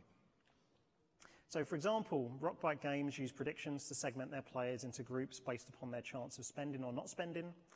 They then used Firebase Remote Config to change their in-app store differently for players who are likely to spend versus not spend. They discovered players in the likely to spend group made more in-app purchases if chests were featured at the top of the store. This gave Rockbite also gave users in the unlikely to spend segment the option of viewing an ad to get in-game currency. Firebase as a whole helped Rockbite boost revenue by 25%. Half-Brick Games also used Firebase to increase revenue. They constructed an experiment where they gifted users credits. The control group received no credits. One group received credits at level 3. Third group received credits when they were in the wheel churn segment. Users in the wheel churn test group had a 20% increase in 7-day retention versus the other segments. So it's possible to leverage the power of machine learning easily to build in-app purchase flows and ad experiences with Firebase Predictions. Now, if you don't want to customize things, It's possible to just turn on AdMob Smart Segmentation if you've got AdMob integrated into your game. This will automatically show ads to players who are predicted to not spend, and not show ads to players and show ads to players who are predicted to not spend, and not show ads to players who are predicted to spend. So AdMob also does all of the A/B testing automatically for you. It's really easy to integrate and use. So if you want to learn more about Firebase at GDC, we've got a deep dive into Google Cloud Platform and Firebase on Wednesday. There's actually an entire day dedicated to Google Cloud Platform on Wednesday. We're also speaking at the Google Expo booth at Wednesday at 11:30, and we'll be covering how to use Firebase data to optimize games. And on Thursday at 2 p.m., we'll be covering more Firebase features in Mecha Hamster. Okay. So now we're going to take a short break. If you have a couple of minutes, we'd love to get your feedback via the survey link. And we'll be starting up at 2:40 for a building on Android session. Thank you all very much.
Enter the Indie Game Showcase from Google Play, an international competition for indie games from Europe, South Korea and Japan, for your chance to exhibit your game at the final event and win some amazing prizes. The top 20 finalists will be announced at the end of May and compete in the final events at the end of June in London, Seoul and Tokyo, where the main winners will be crowned. For your chance to win, enter your game by early May.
Hey everyone, welcome back. I am Damien, and we are going to start our final, the slides went away a bit quickly, and we are going to do our final hours talking about how to build games for Android. So I will start talking about how to find bugs, then someone will cover, Bill will cover talking about optimization, and later we will cover other parts of building games. Okay, so I am Damien. I am developer advocate for video games here at Google, and before that I have been doing games development for about 8 years. And we all try to build games that are unique. We all try to build games that are special, and yet they all have one common point. They all have bugs. So I'm going to talk a little bit about how to handle them, especially on Android. Android is well known for being a platform where apps are made in Java. Making games is mostly a C++ job, although some game engines use scripting languages like C#. In both cases, either you are working with C++ directly or with a scripting language, debugging bugs on Android can be a challenge. So let's see how we can make that a little bit easier. There is 3 parts in fixing bugs. The first one is obviously collecting them. If you don't know about a bug and if they are not properly clustered, you can't really fix them. After you have your collection of bugs, you need to find out which one you should be fixing next. It's rare that someone have the time to fix every single bug out there. And finally, you need to get done with it and fix them. So let's see a little bit how the collection part works. While you are developing your game, there is multiple stages in it, obviously. During development, you will likely be using a debug build, and hopefully you are used to ADB logcat, so you can collect the bugs through that. Then later, during QA, mostly you will be using a release build, and also you will have access to ADB or logcat. And finally, during production, it's a slightly different story, right? Because your user out there will not connect a USB cable, install Android SDK, launch ADB, and send you a crash stack trace by email. So you are going to have to rely on Android Vitals or Crashlytics to get the stack trace back to you. Okay, let's start with development. There is a little bit of text on the slide. Sometimes it's a little bit small. Don't read it too much. So that's what you get out of logcat right away when you debug, when you have a crash in a debuggable build, a build that contains debug symbol, I mean. pretty much right away, it gives you all the information you need, right? I think if you have read that multiple times in the past, you can see that it's a signal 11. You can see that there is somewhere someone that is freeing a pointer that has already been freed before, or not allocated, who knows. And if you look at the bottom part, you can see that there is a function called main activity underscore button 2 that is calling another function called HDR record value, in turn calling HDR record values, and somewhere it's crashing in count index 4. Well, that's quite nice to understand which function it's crashing right away without having to do much more work than looking at your logcat. During QA, that stack trace turned out into that. That's a little bit less digest. You get function address, and I'm not so good with understanding that 841E should be some name for a C++ function. So we will see a little bit, we'll see just after that how you can take that stack trace and symbolicate it so that you have the real name and even the line of code that is crashing. And if you look at production, well, in production, when you launch, there is actually no ADB in production. So in production, you will have to use either Crashlytics or Android Vitals. So I think you already heard about both of them earlier today. I'm just going to quickly brush through the difference between each of these. So Android Vitals is pretty much out of the box. If you publish a game on Play Store, and you go in the Play Developer Console, and you look at the Android Vitals section, you will see right away your crashes. And the crashes there will already contain the stack trace. However, the stack trace is not symbolicated, so you will just have, as we had during QA with a release build, you will just have the C++ function address. If you look at Crashlytics on the other side, Crashlytics require an SDK integration. So if you haven't integrating it, obviously it's not working. It's cross-platform, iOS, Android, and support Java, C++, and Unity. And it will symbolicate the stack trace right away in Crashlytics console. So if you go there and you look at your stack traces, you will already have the name of the function of the stack, as well as the line where it's crashing. There is one little detail in Android Vitals that make it slightly unique. It's that it uploads the crash independently from your game execution. It's really important for one reason. The worst crash you can have in a game is when you launch it and it's crashing right away, and you try to launch it again and it's crashing again. If you are in a boot loop, in a crash that happened during the boot, it's very difficult to detect if you are relying on an SDK being integrated, because the SDK will upload the crash while the game is running. But if it's crashing at start, there is no way for the SDK to upload the crash. Android Vitals, however, what happened is that your game crashed during the boot. The crash is the stack trace is being registered by the OS, by Android itself, and Play Store will upload it later. So even if you have a crash that happened during boot, Android Vitals will surface it. It makes it very unique. Okay, so now let's see how it looks like for Android Vitals. As I was saying earlier, it doesn't symbolicate the stack trace, which means that you will have to do some manual work. The first thing is, go in Android Vitals, copy the stack trace. The second thing is, when you compile your game, you need to keep the debug symbol and store it somewhere in your favorite file system. And after that, you will use an executable called ndk stack that is part of the Android NDK. And with the stack trace plus the debug symbol, you will be able to symbolicate the stack trace.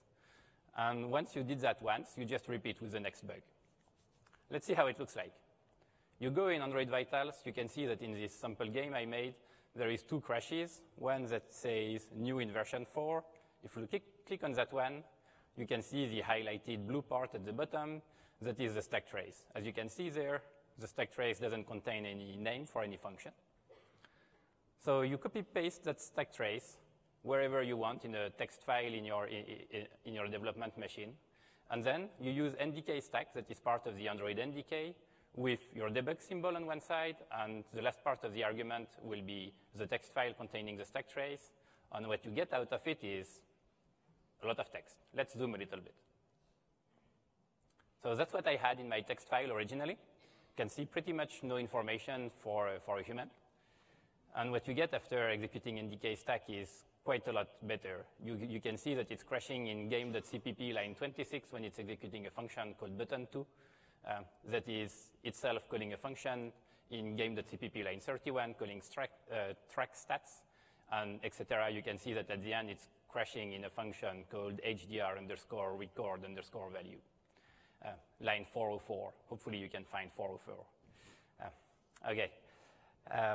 Let's see now how it looks like in Crashlytics. In Crashlytics, it's a lot easier. As I was saying earlier, in Crashlytics console, you will already have the stack trace being symbolicated. So right away, you can see that for this crash, that is a little bit different from the previous one, it's crashing line 104 of hdr_histogram.c. That helps you pinpoint exactly where the crash happened. Now that you know exactly where the crash happened, how do you prioritize them?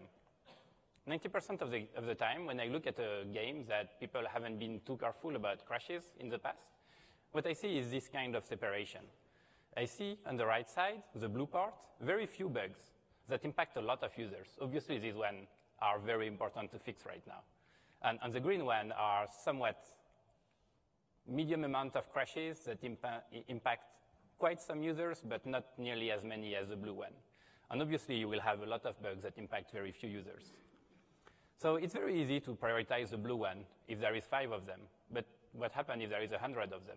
Or what happens if you have very few blue ones that you can fix very quickly, but you have 500 green ones? So let's see how you can prioritize them. I think the secret there lie into planning for the future. And you need to ask yourself 3 questions to plan for the future of your game in the coming months or years. The first one is, to understand the future, it's nice to understand where you are now. So understand how many impacted users exist right now for one specific cluster of crash. Once you know how many users are impacted, you need to think, are these users growing in size or decreasing in size? A good example is, maybe all these users are using an old version of Android that is decreasing in popularity. So maybe this crash will resolve by itself if you wait a week. Or maybe they are all happening on Android 8.0, and it's growing over months, so it's going to be worse in a month. And finally, it's really important to try and understand, based on where the crash is happening, when does it happen in the user session. If it happened very early on, it's probably really bad. If it happened after 15 minutes of gameplay, maybe the user will just relaunch the game. So let's see a bit how you can understand better if it's going to grow or decrease for one specific bug, if it's going to occur more or less in a month. If you go in Android Vitals, you have this information for your game right away. That gives you, for each version of Android, how many weekly active users you have. Sorry, in this case, it's monthly active users. And it gives you how it compared to the previous months. So there you can see that 8.0 had 7.5 thousand users, and it increased by 4.7% compared to previous months. And you can see that for each version of Android. I find that a little bit hard to read, so usually extract it in that format. For each version of Android, I have the amount of users, and if it's increasing or decreasing in amount, month over month. So I highlight in red the version of Android I care the most about, and I highlight in green the one that I care a bit less about. And then I take each crash, that's one crash, and I look at which, from Android Vitals, and I look at which Android versions are impacted. In this one, I just put some circle on it that reflects the color on the left, and you can see that Android 8.0 is there, 7.0 is there. That crash is probably somewhat important. However, there are crashes, and I'm pretty sure you have some in your game, that are much worse. That's a crash that was in one of my games. It impacts only all the crashes, all the occurrence of this crash happened on Android 8.0 user. And if you see, over the last months, Android 8.0, I had 7.5 thousand users. This crash happened 7.4 thousand times over the last month. I am not sure if it's a one-to-one relationship between user and crashes, but it's pretty close. So I would say nearly all my Android 8.0 users are impacted. And this crash, month over month, is going to grow by 5%, more or less. So it's really important for me to focus my time on fixing that crash, although the number of occurrences of this crash might be a bit lower than others. If you look at some other crashes, sometimes it's a lot easier. This one, well, there is only one Android 7.0 crash that really matters there. So maybe it's not super high priority because month over month, this crash will decrease in occurrences by 5%. Okay, so now that we see how you collect crashes and you have a bit of an idea how you prioritize them, well, for fixing them, there is really no tricks there. Sadly, that's your job. I can't really help. It's really game-specific there. So let's recap a little bit for today. There is 3 things I really want you to remember from this talk. First one is, please keep the debug symbol. How many times I have seen a developer that launched an APK have critical crashes and didn't keep the debug symbol and is left over with stack traces that contain function address and no way how to read them. It's quite sad. So even if it's just by pure safety, because your game has 0 crash right now, every time you compile an APK, keep the debug symbol. If you don't know how to get the debug symbol, you can search for it. It's really not that difficult. Second thing is Android Vitals. Even if you don't care about your crashes too much, go take a look at Android Vitals. It will help you understand how bad the problem is. Truth is that, hopefully, the problem is not so bad for you and you don't need to focus too much time on it. But maybe you will find out that your users are having 5% crashes every day. And in that case, Android Vitals will be able to help you understand if you need the help of Crashlytics to debug all these crashes. As I showed earlier, Android Vitals plus NDK stack can be a little bit cumbersome to work with the stack traces, but it works. If you see that you have 50 crashes, that's fine. If you have 500, maybe you want to think integrating Crashlytics so that it simplifies the stack trace right away. And finally, well, now that you know that there is a way to fix your crashes in your game, well, you should really come to the next session where Bill will talk about how you optimize the performance of your game. Thank you very much.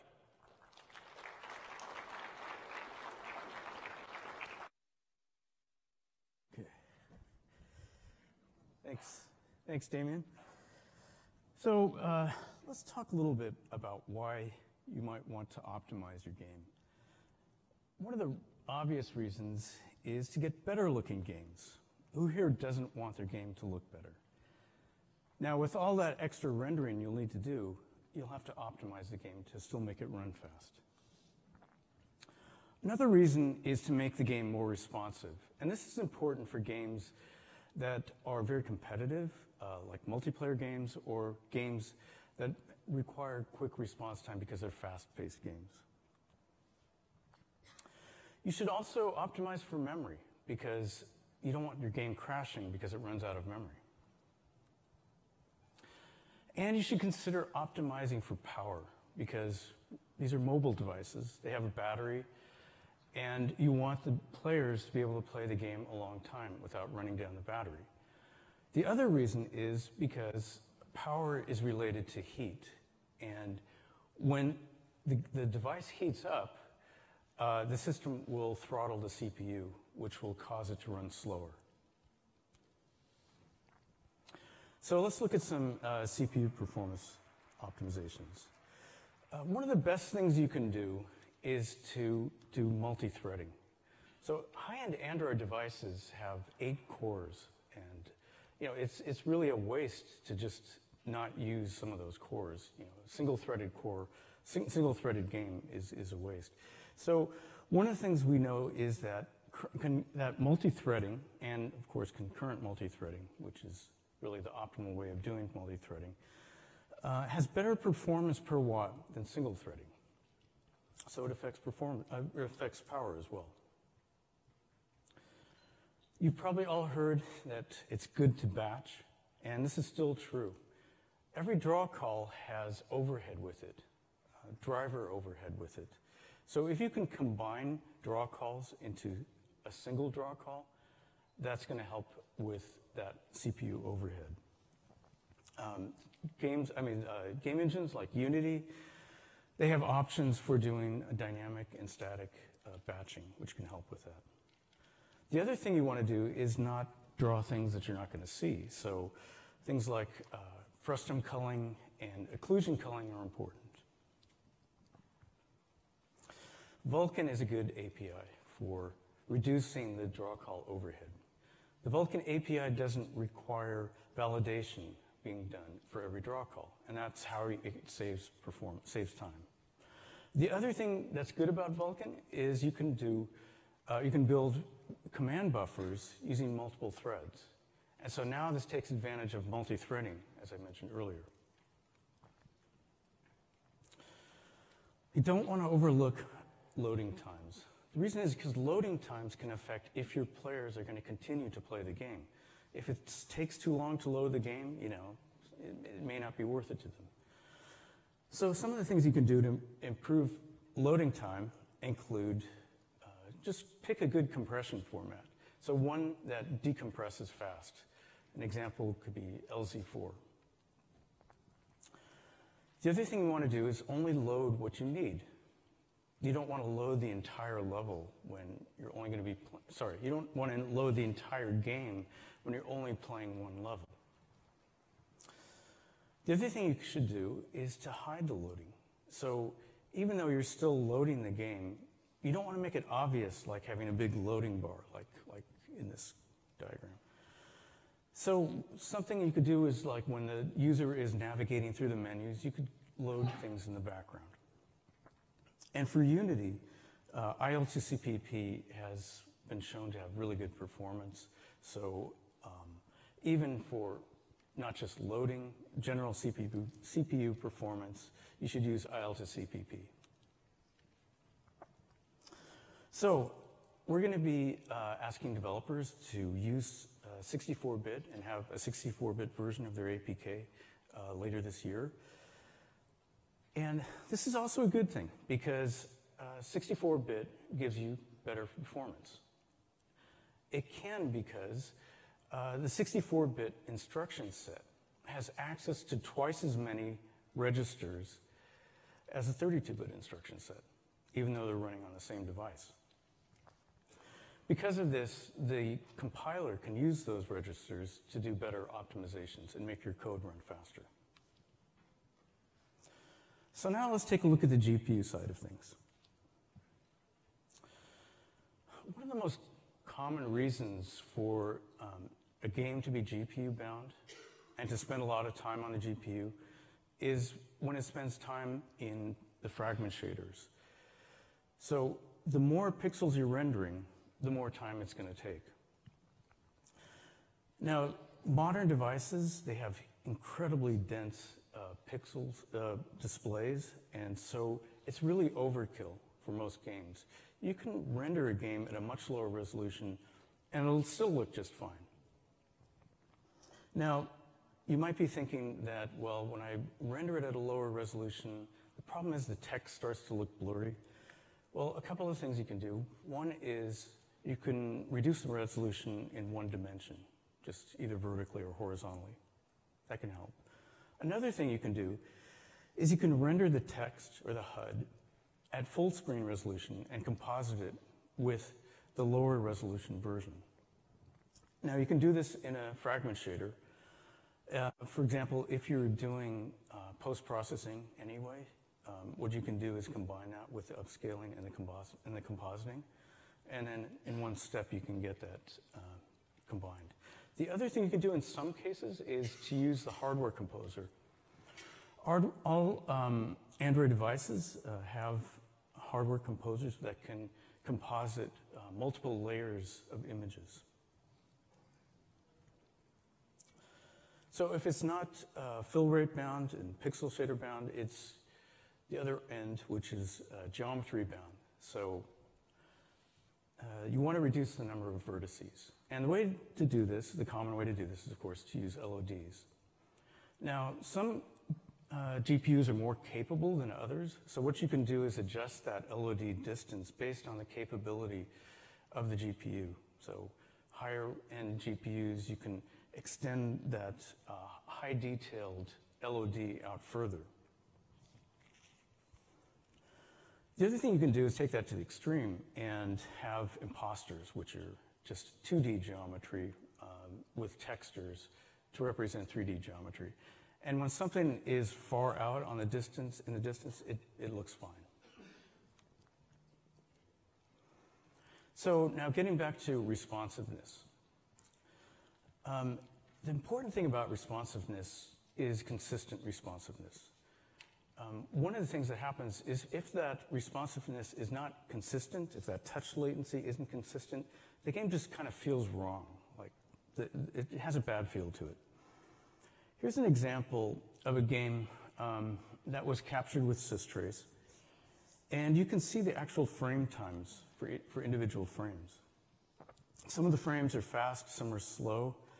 But interestingly, it all averages out to 30 frames per second. So if the only thing that you're measuring is average frames per second, this will be completely overlooked.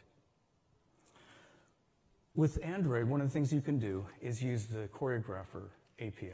And this allows you to register callbacks that happen every vsync, which you can use to synchronize your rendering. Now, you want to optimize for power, as I said, because it's important on mobile devices. Some games really do work better with 60 frames per second. But most games, slower paced games that aren't fighting games or something like that, they can run well at 30 frames per second. So even if your game can run at 60 frames per second, it's better for it to run at 30 because you're saving so much power. You're doing half as much work. Also, you want to consider offloading things to the GPU.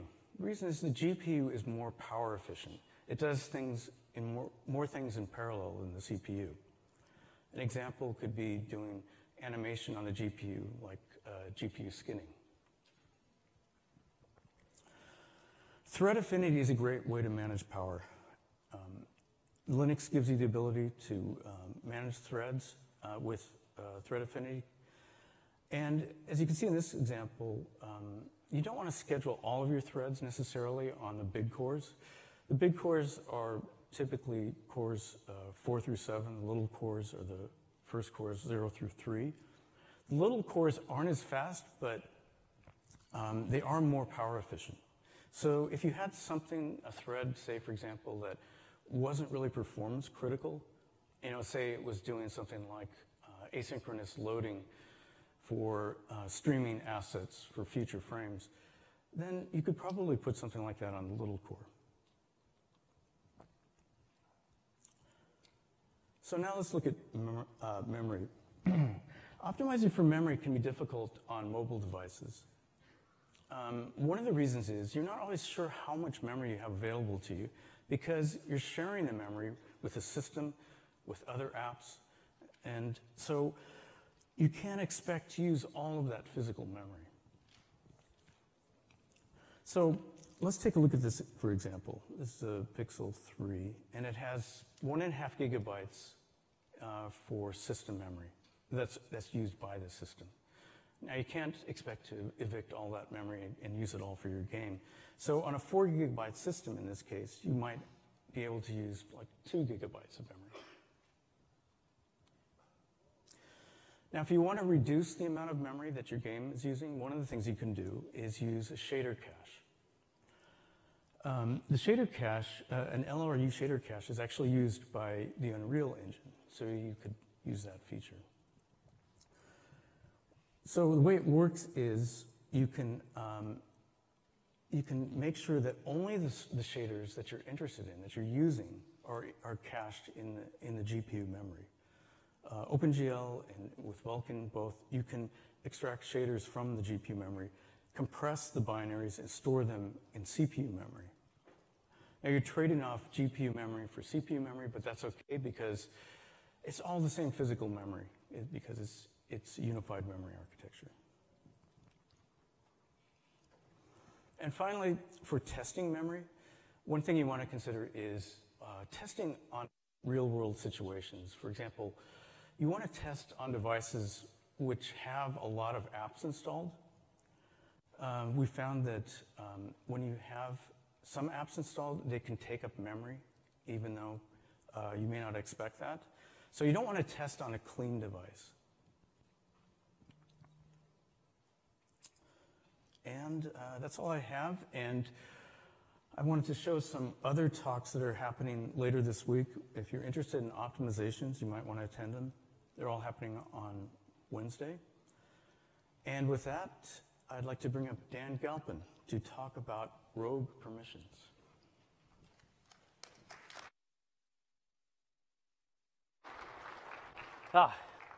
Thank you very much, Bill.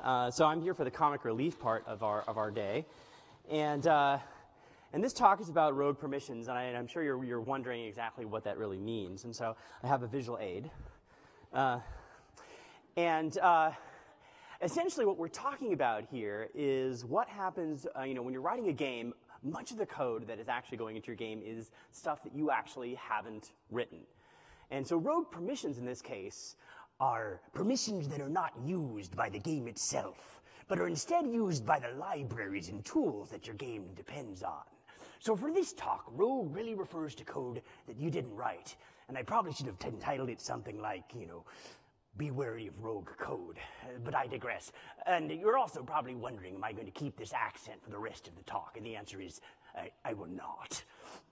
So what I wanted to point out here is that we are, when we're talking about these things, we are talking about this combination of privacy and performance equals policy, or to alliterate, we passionately pledge to promote privacy and performance, which leads to pertinent policy.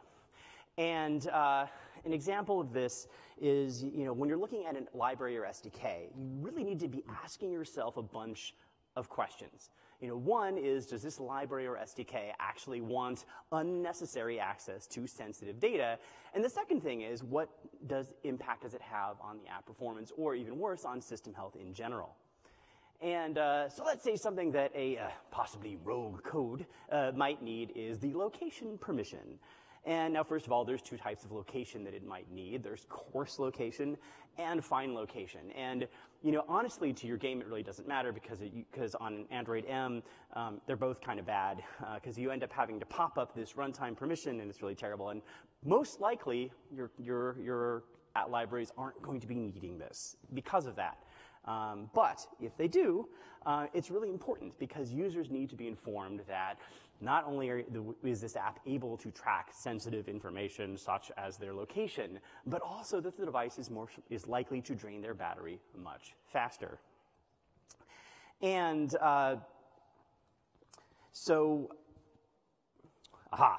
and in Android O, we actually attempted to mitigate some of the battery drain problems with location by limiting how often background apps actually get access to this location data. And we honestly still have more work to do here. So the moral of this story, so to speak, is that location, as an example, is an intersection of performance and privacy. And this influences both the way that the Play Store as well as the platform look at policy. So again, there's a whole bunch of these permissions, and if you need to get access to any of these kind of sensitive permissions, you really need to understand why this is happening. It's very, very important. Now, one of the things you should look for is that Android library projects, these SDKs and tools, can include library permissions. So they actually have their own Android manifests.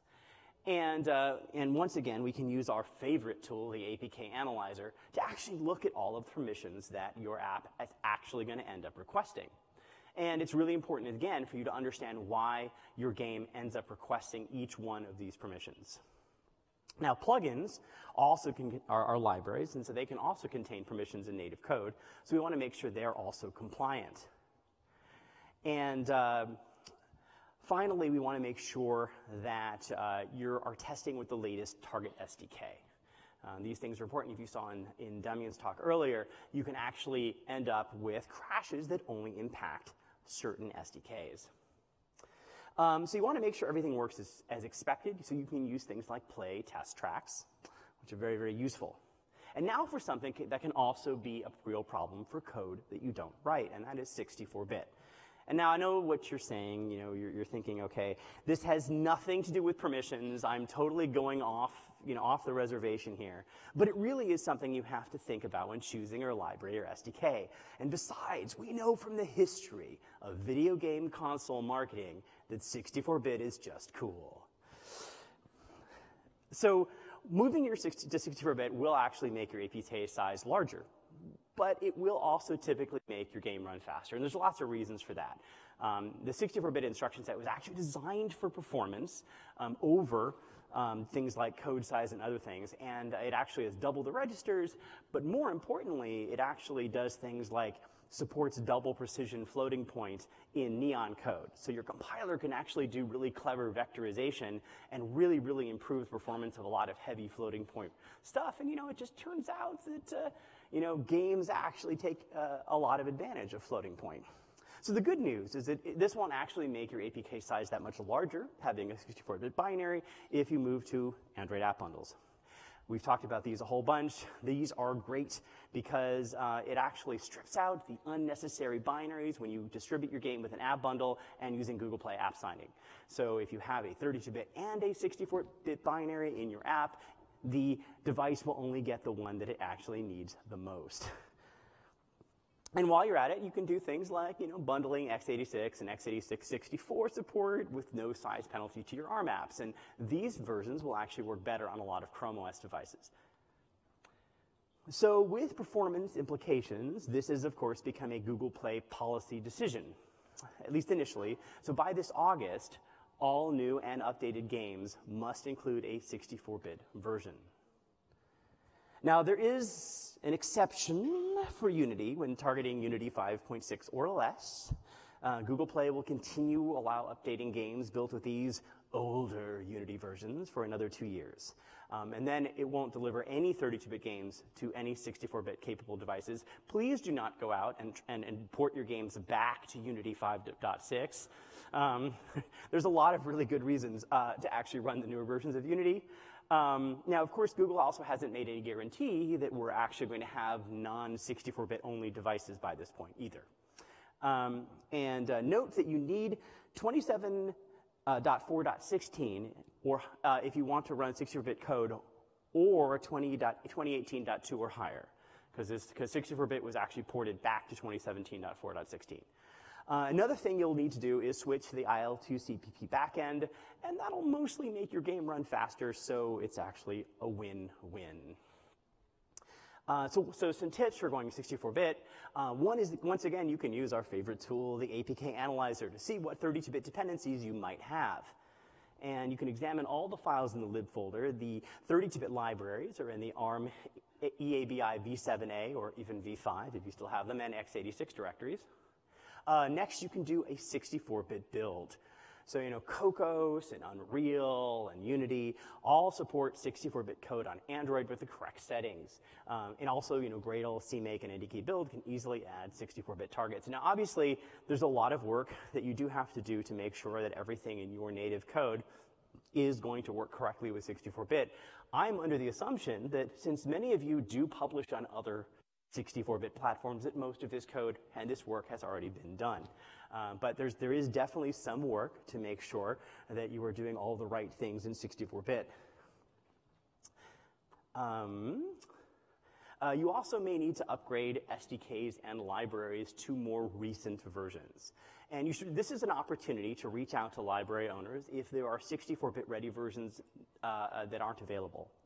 And this is also a really good time to examine the real need for all of these external dependencies. It's amazing to see when you actually go through and audit all of the things that are in a game, all of a sudden it's like, oh, my APK size is now 20% smaller because it turns out we didn't really need this anymore. So it's really good to go back and do this on kind of a regular basis and take a look at all the stuff you're putting into your APKs. And finally, there is testing. You'll want to test locally. This is another a great example of using Google Play's test tracks. You can also you'd also take advantage of things once you're doing this, like Android Vitals and Crashlytics. All these things can help you get a really good idea of how your game is actually performing in the real world. Now, once you've actually tested this, you can leverage stage rollouts to make sure that your users have the smoothest experience. So again, there's a lot of things you can do to test this to make this experience great. Again, mostly 64-bit should be a win-win for both you and your users. So 4 straightforward steps to get your game to 64-bit. Now, there is a moral to this story, and that is performance matters to us and hopefully to you. And it's something you should consider when choosing any code that you didn't write to ship with your game. So when you're examining whether or not to use a new library or SDK, make sure that it works with a true 64-bit app. Another thing to think about is API-level targeting. Now, for an app or game to be permitted to update on Google Play, it needs to target the latest Android release within a year of its release. Now, currently, that means targeting 2017's Oreo, but not for much longer, because as of August, it will actually mean targeting 2018's Pi. And you need to make sure that any library or SDK that your game depends upon actually supports targeting the latest API release. And this is important because there actually are some Android behavior changes that are tied to the target SDK version. Now, Android, in many cases, actually preserves some out-of-date functionality for apps that are targeting older SDK versions for the purposes of compatibility. Now, libraries and SDKs can also do things like impacting launch speed. Now, you can often mitigate this, of course, by deferring loading of these libraries, but some libraries will do things like requiring initialization in the application class, which gets initialized before most of your code, or less obviously, they'll even contain a content provider that makes sure that the app is initialized before even, that the libraries, is even initialized even before the application code runs. And this is really only a reasonable solution if you're doing things like crash analytics, because obviously you want your crash provider to be initialized very, very early. And there we are. Fortunately, you can use the systrace tool to profile your launch speed and see the impacts of libraries and SDKs. Now, sometimes you might have so much data coming in here that actually systrace isn't a great tool for that, so you can also leverage SimplePerf. Launching faster, as we've said before, means your game will likely be played more. And with any luck, that'll translate into dollars. And we've got some great videos on YouTube that show how to use systrace to optimize launch speed and profile other performance problems. Now, Google Play has its own policies, and you need to make sure that the library doesn't violate those. And this is because Google Play really does have a critical role in protecting the privacy and safety of Android devices. As an example, apps aren't allowed to sideload code changes. Google Play has actually had to unpublish apps when SDK providers have done things that violate Play policies. And of course, multiple violations get an account banned from Play, so this is really important stuff. And then there are things that I have absolutely no ability whatsoever to advise you on, other than I strongly to encourage you to make sure that code that you don't write is compliant with all necessary policies and regulations from various entities around the world. And of course, you should test the library against the latest Android version you can, such as our recently released Q beta. These are all of the desserts I could find that begin with Q. Q actually makes changes that continue to improve Android's speed, privacy, and safety. Now, it continues our work on location by actually giving the user an option to allow a game or app to only access location when in the foreground. It also limits access to device and hardware identifiers, such as IMEI or serial number, IMSI, and it actually automatically randomizes the MAC address across different Wi-Fi networks.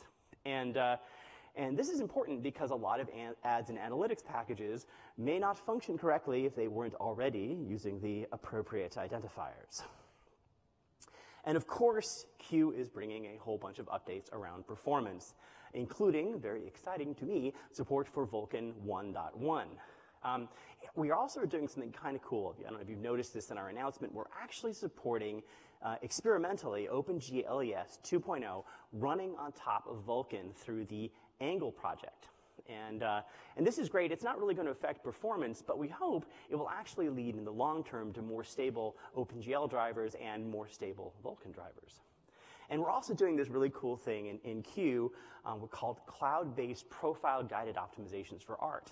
So this means that code that's actually running inside of managed code on your app will actually get profiled and optimized more quickly, which of course just means that your users are going to see better performance more quickly. And of course, the best thing you can do is to test your game against the current beta.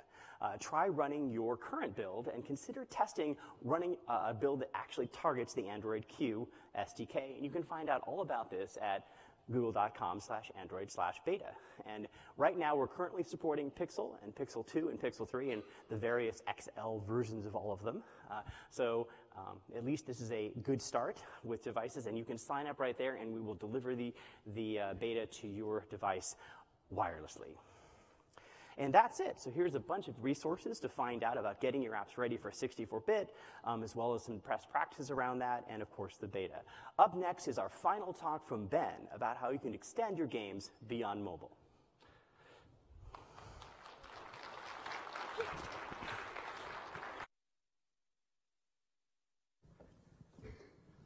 All right.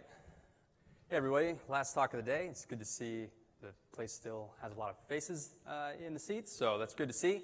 As Dan mentioned, I'm Ben Gable. I'm a partner developer advocate at Google, working with game developers. And today, I'm going to be talking about extending Android games beyond mobile. And what do I mean by that? So,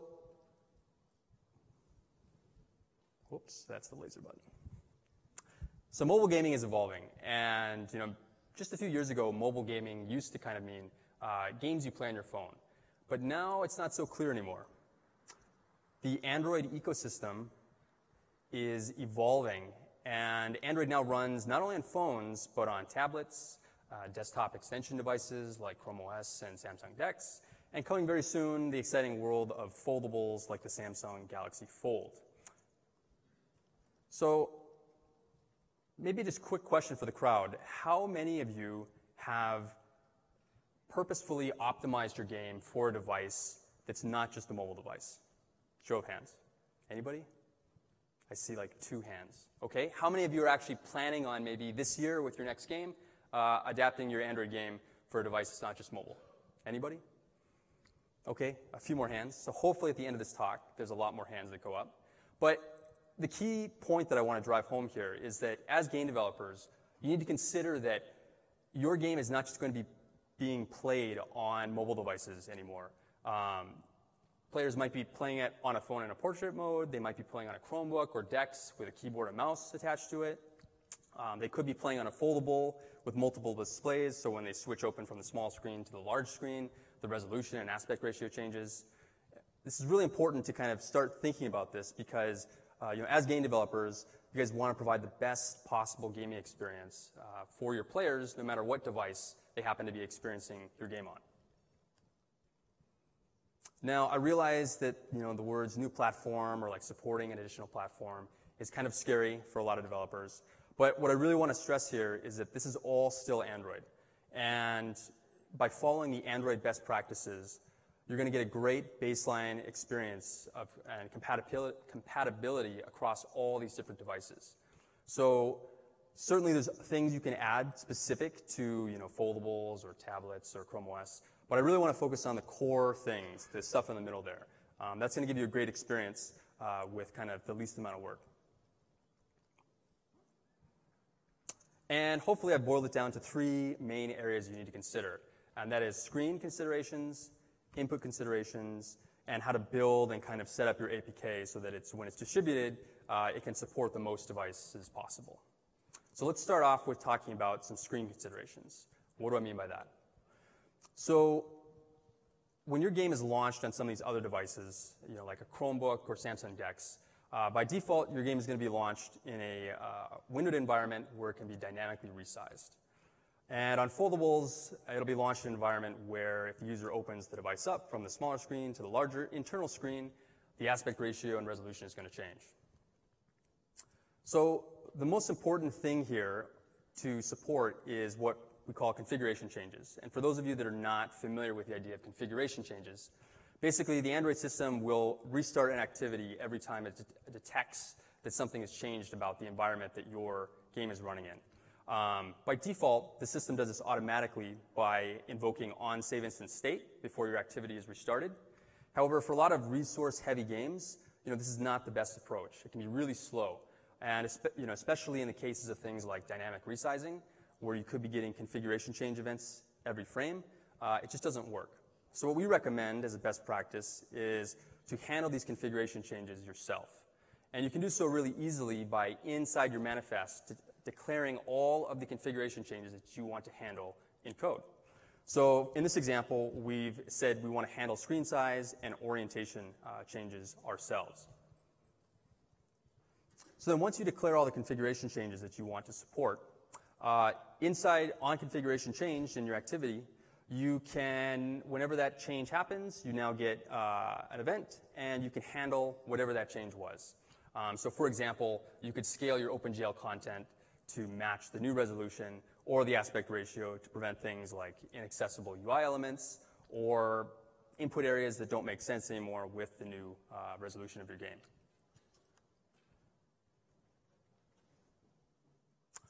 And if your game is always intended to be run in full screen, for example, or maybe you've got some bugs and you need to quickly iron them out, you can always prevent resizing by specifying resizable activity equals false in your manifest. But keep in mind that this will prevent split screen operations of your game. And we don't really recommend it because it is a valid user experience to have like your game running with Twitch chat or something else in those kinds of windowed environments. So we recommend supporting it whenever you can.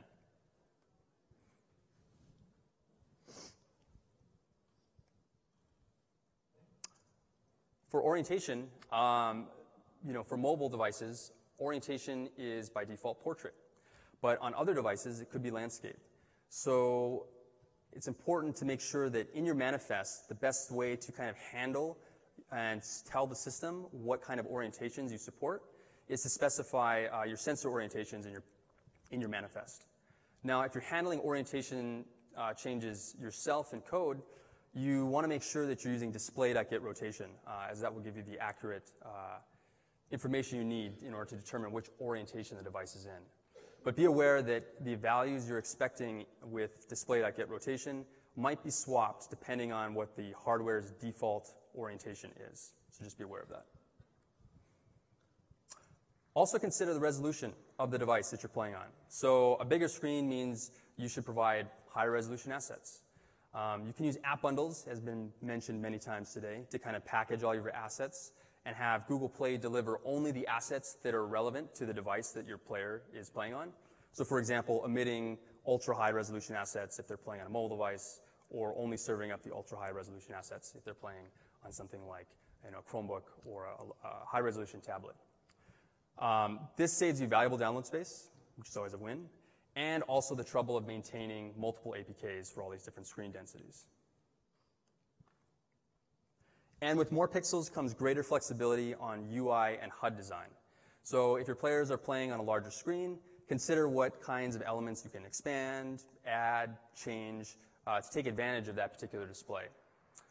Also, players tend to sit farther away from a screen the bigger it is, so make sure that all of your fonts and elements are identifiable and readable. Nothing more frustrating than having to squint at a large screen. So that's some screen considerations. Let's talk about input now. So more and more games are delivering a console or PC-like experience on mobile, and more Android devices are now offering multiple ways of input. So although Android has had APIs around for a while for things like keyboard, mouse support, and controllers, most game developers just assume that they're going to be playing with touch controls. And that gets really frustrating when players download, a game that's maybe been ported from a PC or console, and they try to use, keyboard or mouse on a Chromebook or something like that, and it doesn't work. It's a pretty frustrating experience. So the other thing to keep in mind is that also many of these devices are convertibles. So they can change between different configurations on the fly, such as, clamshell with keyboard to tablet mode. So it's important to kind of detect those changes and support on-the-fly control schemes that provide the best user experience at the time, and try to anticipate what you think the users might be expecting the control scheme to be at that particular time. So the best way to do this, as I mentioned, is to detect the hardware that's available and support a control scheme that will give players the best experience. So to start, you might declare, again, support in your manifest to handle configuration changes related to inputs like keyboards being attached and detached. And there's many ways of doing this, but essentially you could then query Input Manager whenever that input change is detected or at game startup, and figure out what kinds of hardware are available for the players to use, and then switch the control scheme on the fly based on that. Now, another key point to remember here is that just because Input Manager says that something is available, it might not be usable. So it could be like a Chromebook with a keyboard that's actually in tablet mode, so the keyboard's on the back and it's not usable. So again, just kind of keep in mind that these devices are convertibles and that your players may switch between any number of control inputs at any time. And if you don't think keyboard support makes sense for your game, fair enough, but you might consider that implementing it will improve the accessibility of your game for lots of people. So some ideas could be skill key bindings, menu, player navigation. If you really want to get fancy, you could implement custom key mapping so players can set up whatever they want for specific keys to do certain actions. So it's all up to you. We highly recommend that you do think of this for players that are playing on these devices with keyboards. And also, if you haven't implemented controller support yet, consider that the standard Android controller APIs work on devices like Chromebooks and Samsung DeX, where controllers might be more widely used.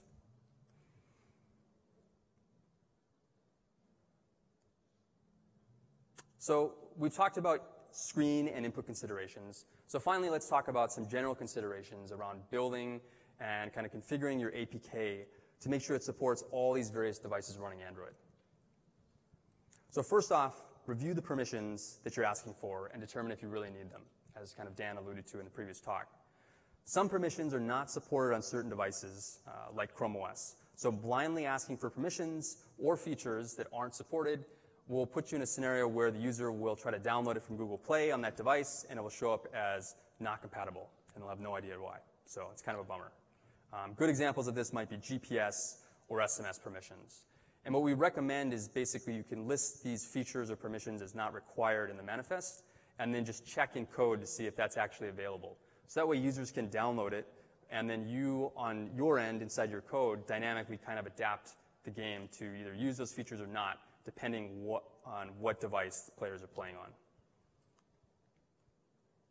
Also, consider the hardware and performance capabilities of the different devices you're running on. So if you have an automatic quality control system or you have different kind of performance profiles, try to set them up in such a way, well, first of all, test them on these different devices like Chromebooks and tablets and foldables, but then consider setting up different profiles to take advantage of all the extra hardware and performance capabilities of those devices. You want to make sure that players, when they buy a bigger device, they're expecting more performance out of it. So make sure that you're kind of thinking about that. Additionally, try to provide an x86 build. So many Chromebooks are x86 only, and while ARM will still run on them, you're going to be incurring the instruction translation overhead, and will degrade performance a bit. And for those of you looking to get the maximum graphics performance, again, we suggest you use Vulkan, as they're now supported across many devices, at least 1.0, with 1.1 support coming very soon. And finally, test across all these different devices is probably the biggest suggestion we can make. So add test cases that cover all the additional flows like resizing, minimizing, maximizing, switching between the small and large screens. You want to make sure that you kind of see how your game is behaving in all these scenarios, because you might only be testing on a mobile device, and bad things could be happening. You can use things like the Android or Chrome OS emulators to kind of get a sense of how your game might behave if you don't have those devices available. Or you could use Firebase Test Lab to help you automate the process, since probably not a lot of you are too thrilled about having to expand your QA teams to kind of test all these different devices. So there are a few tools out there that you can use to kind of help yourself in that area.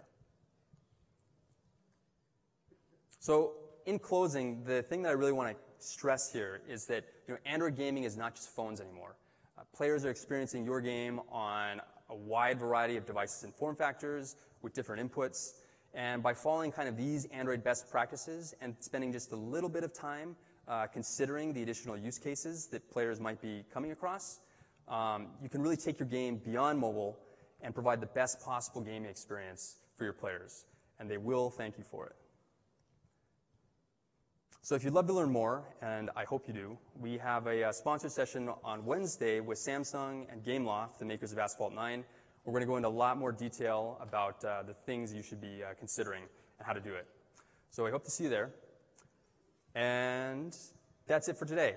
On behalf of all the speakers from Google, I really want to thank everybody for coming.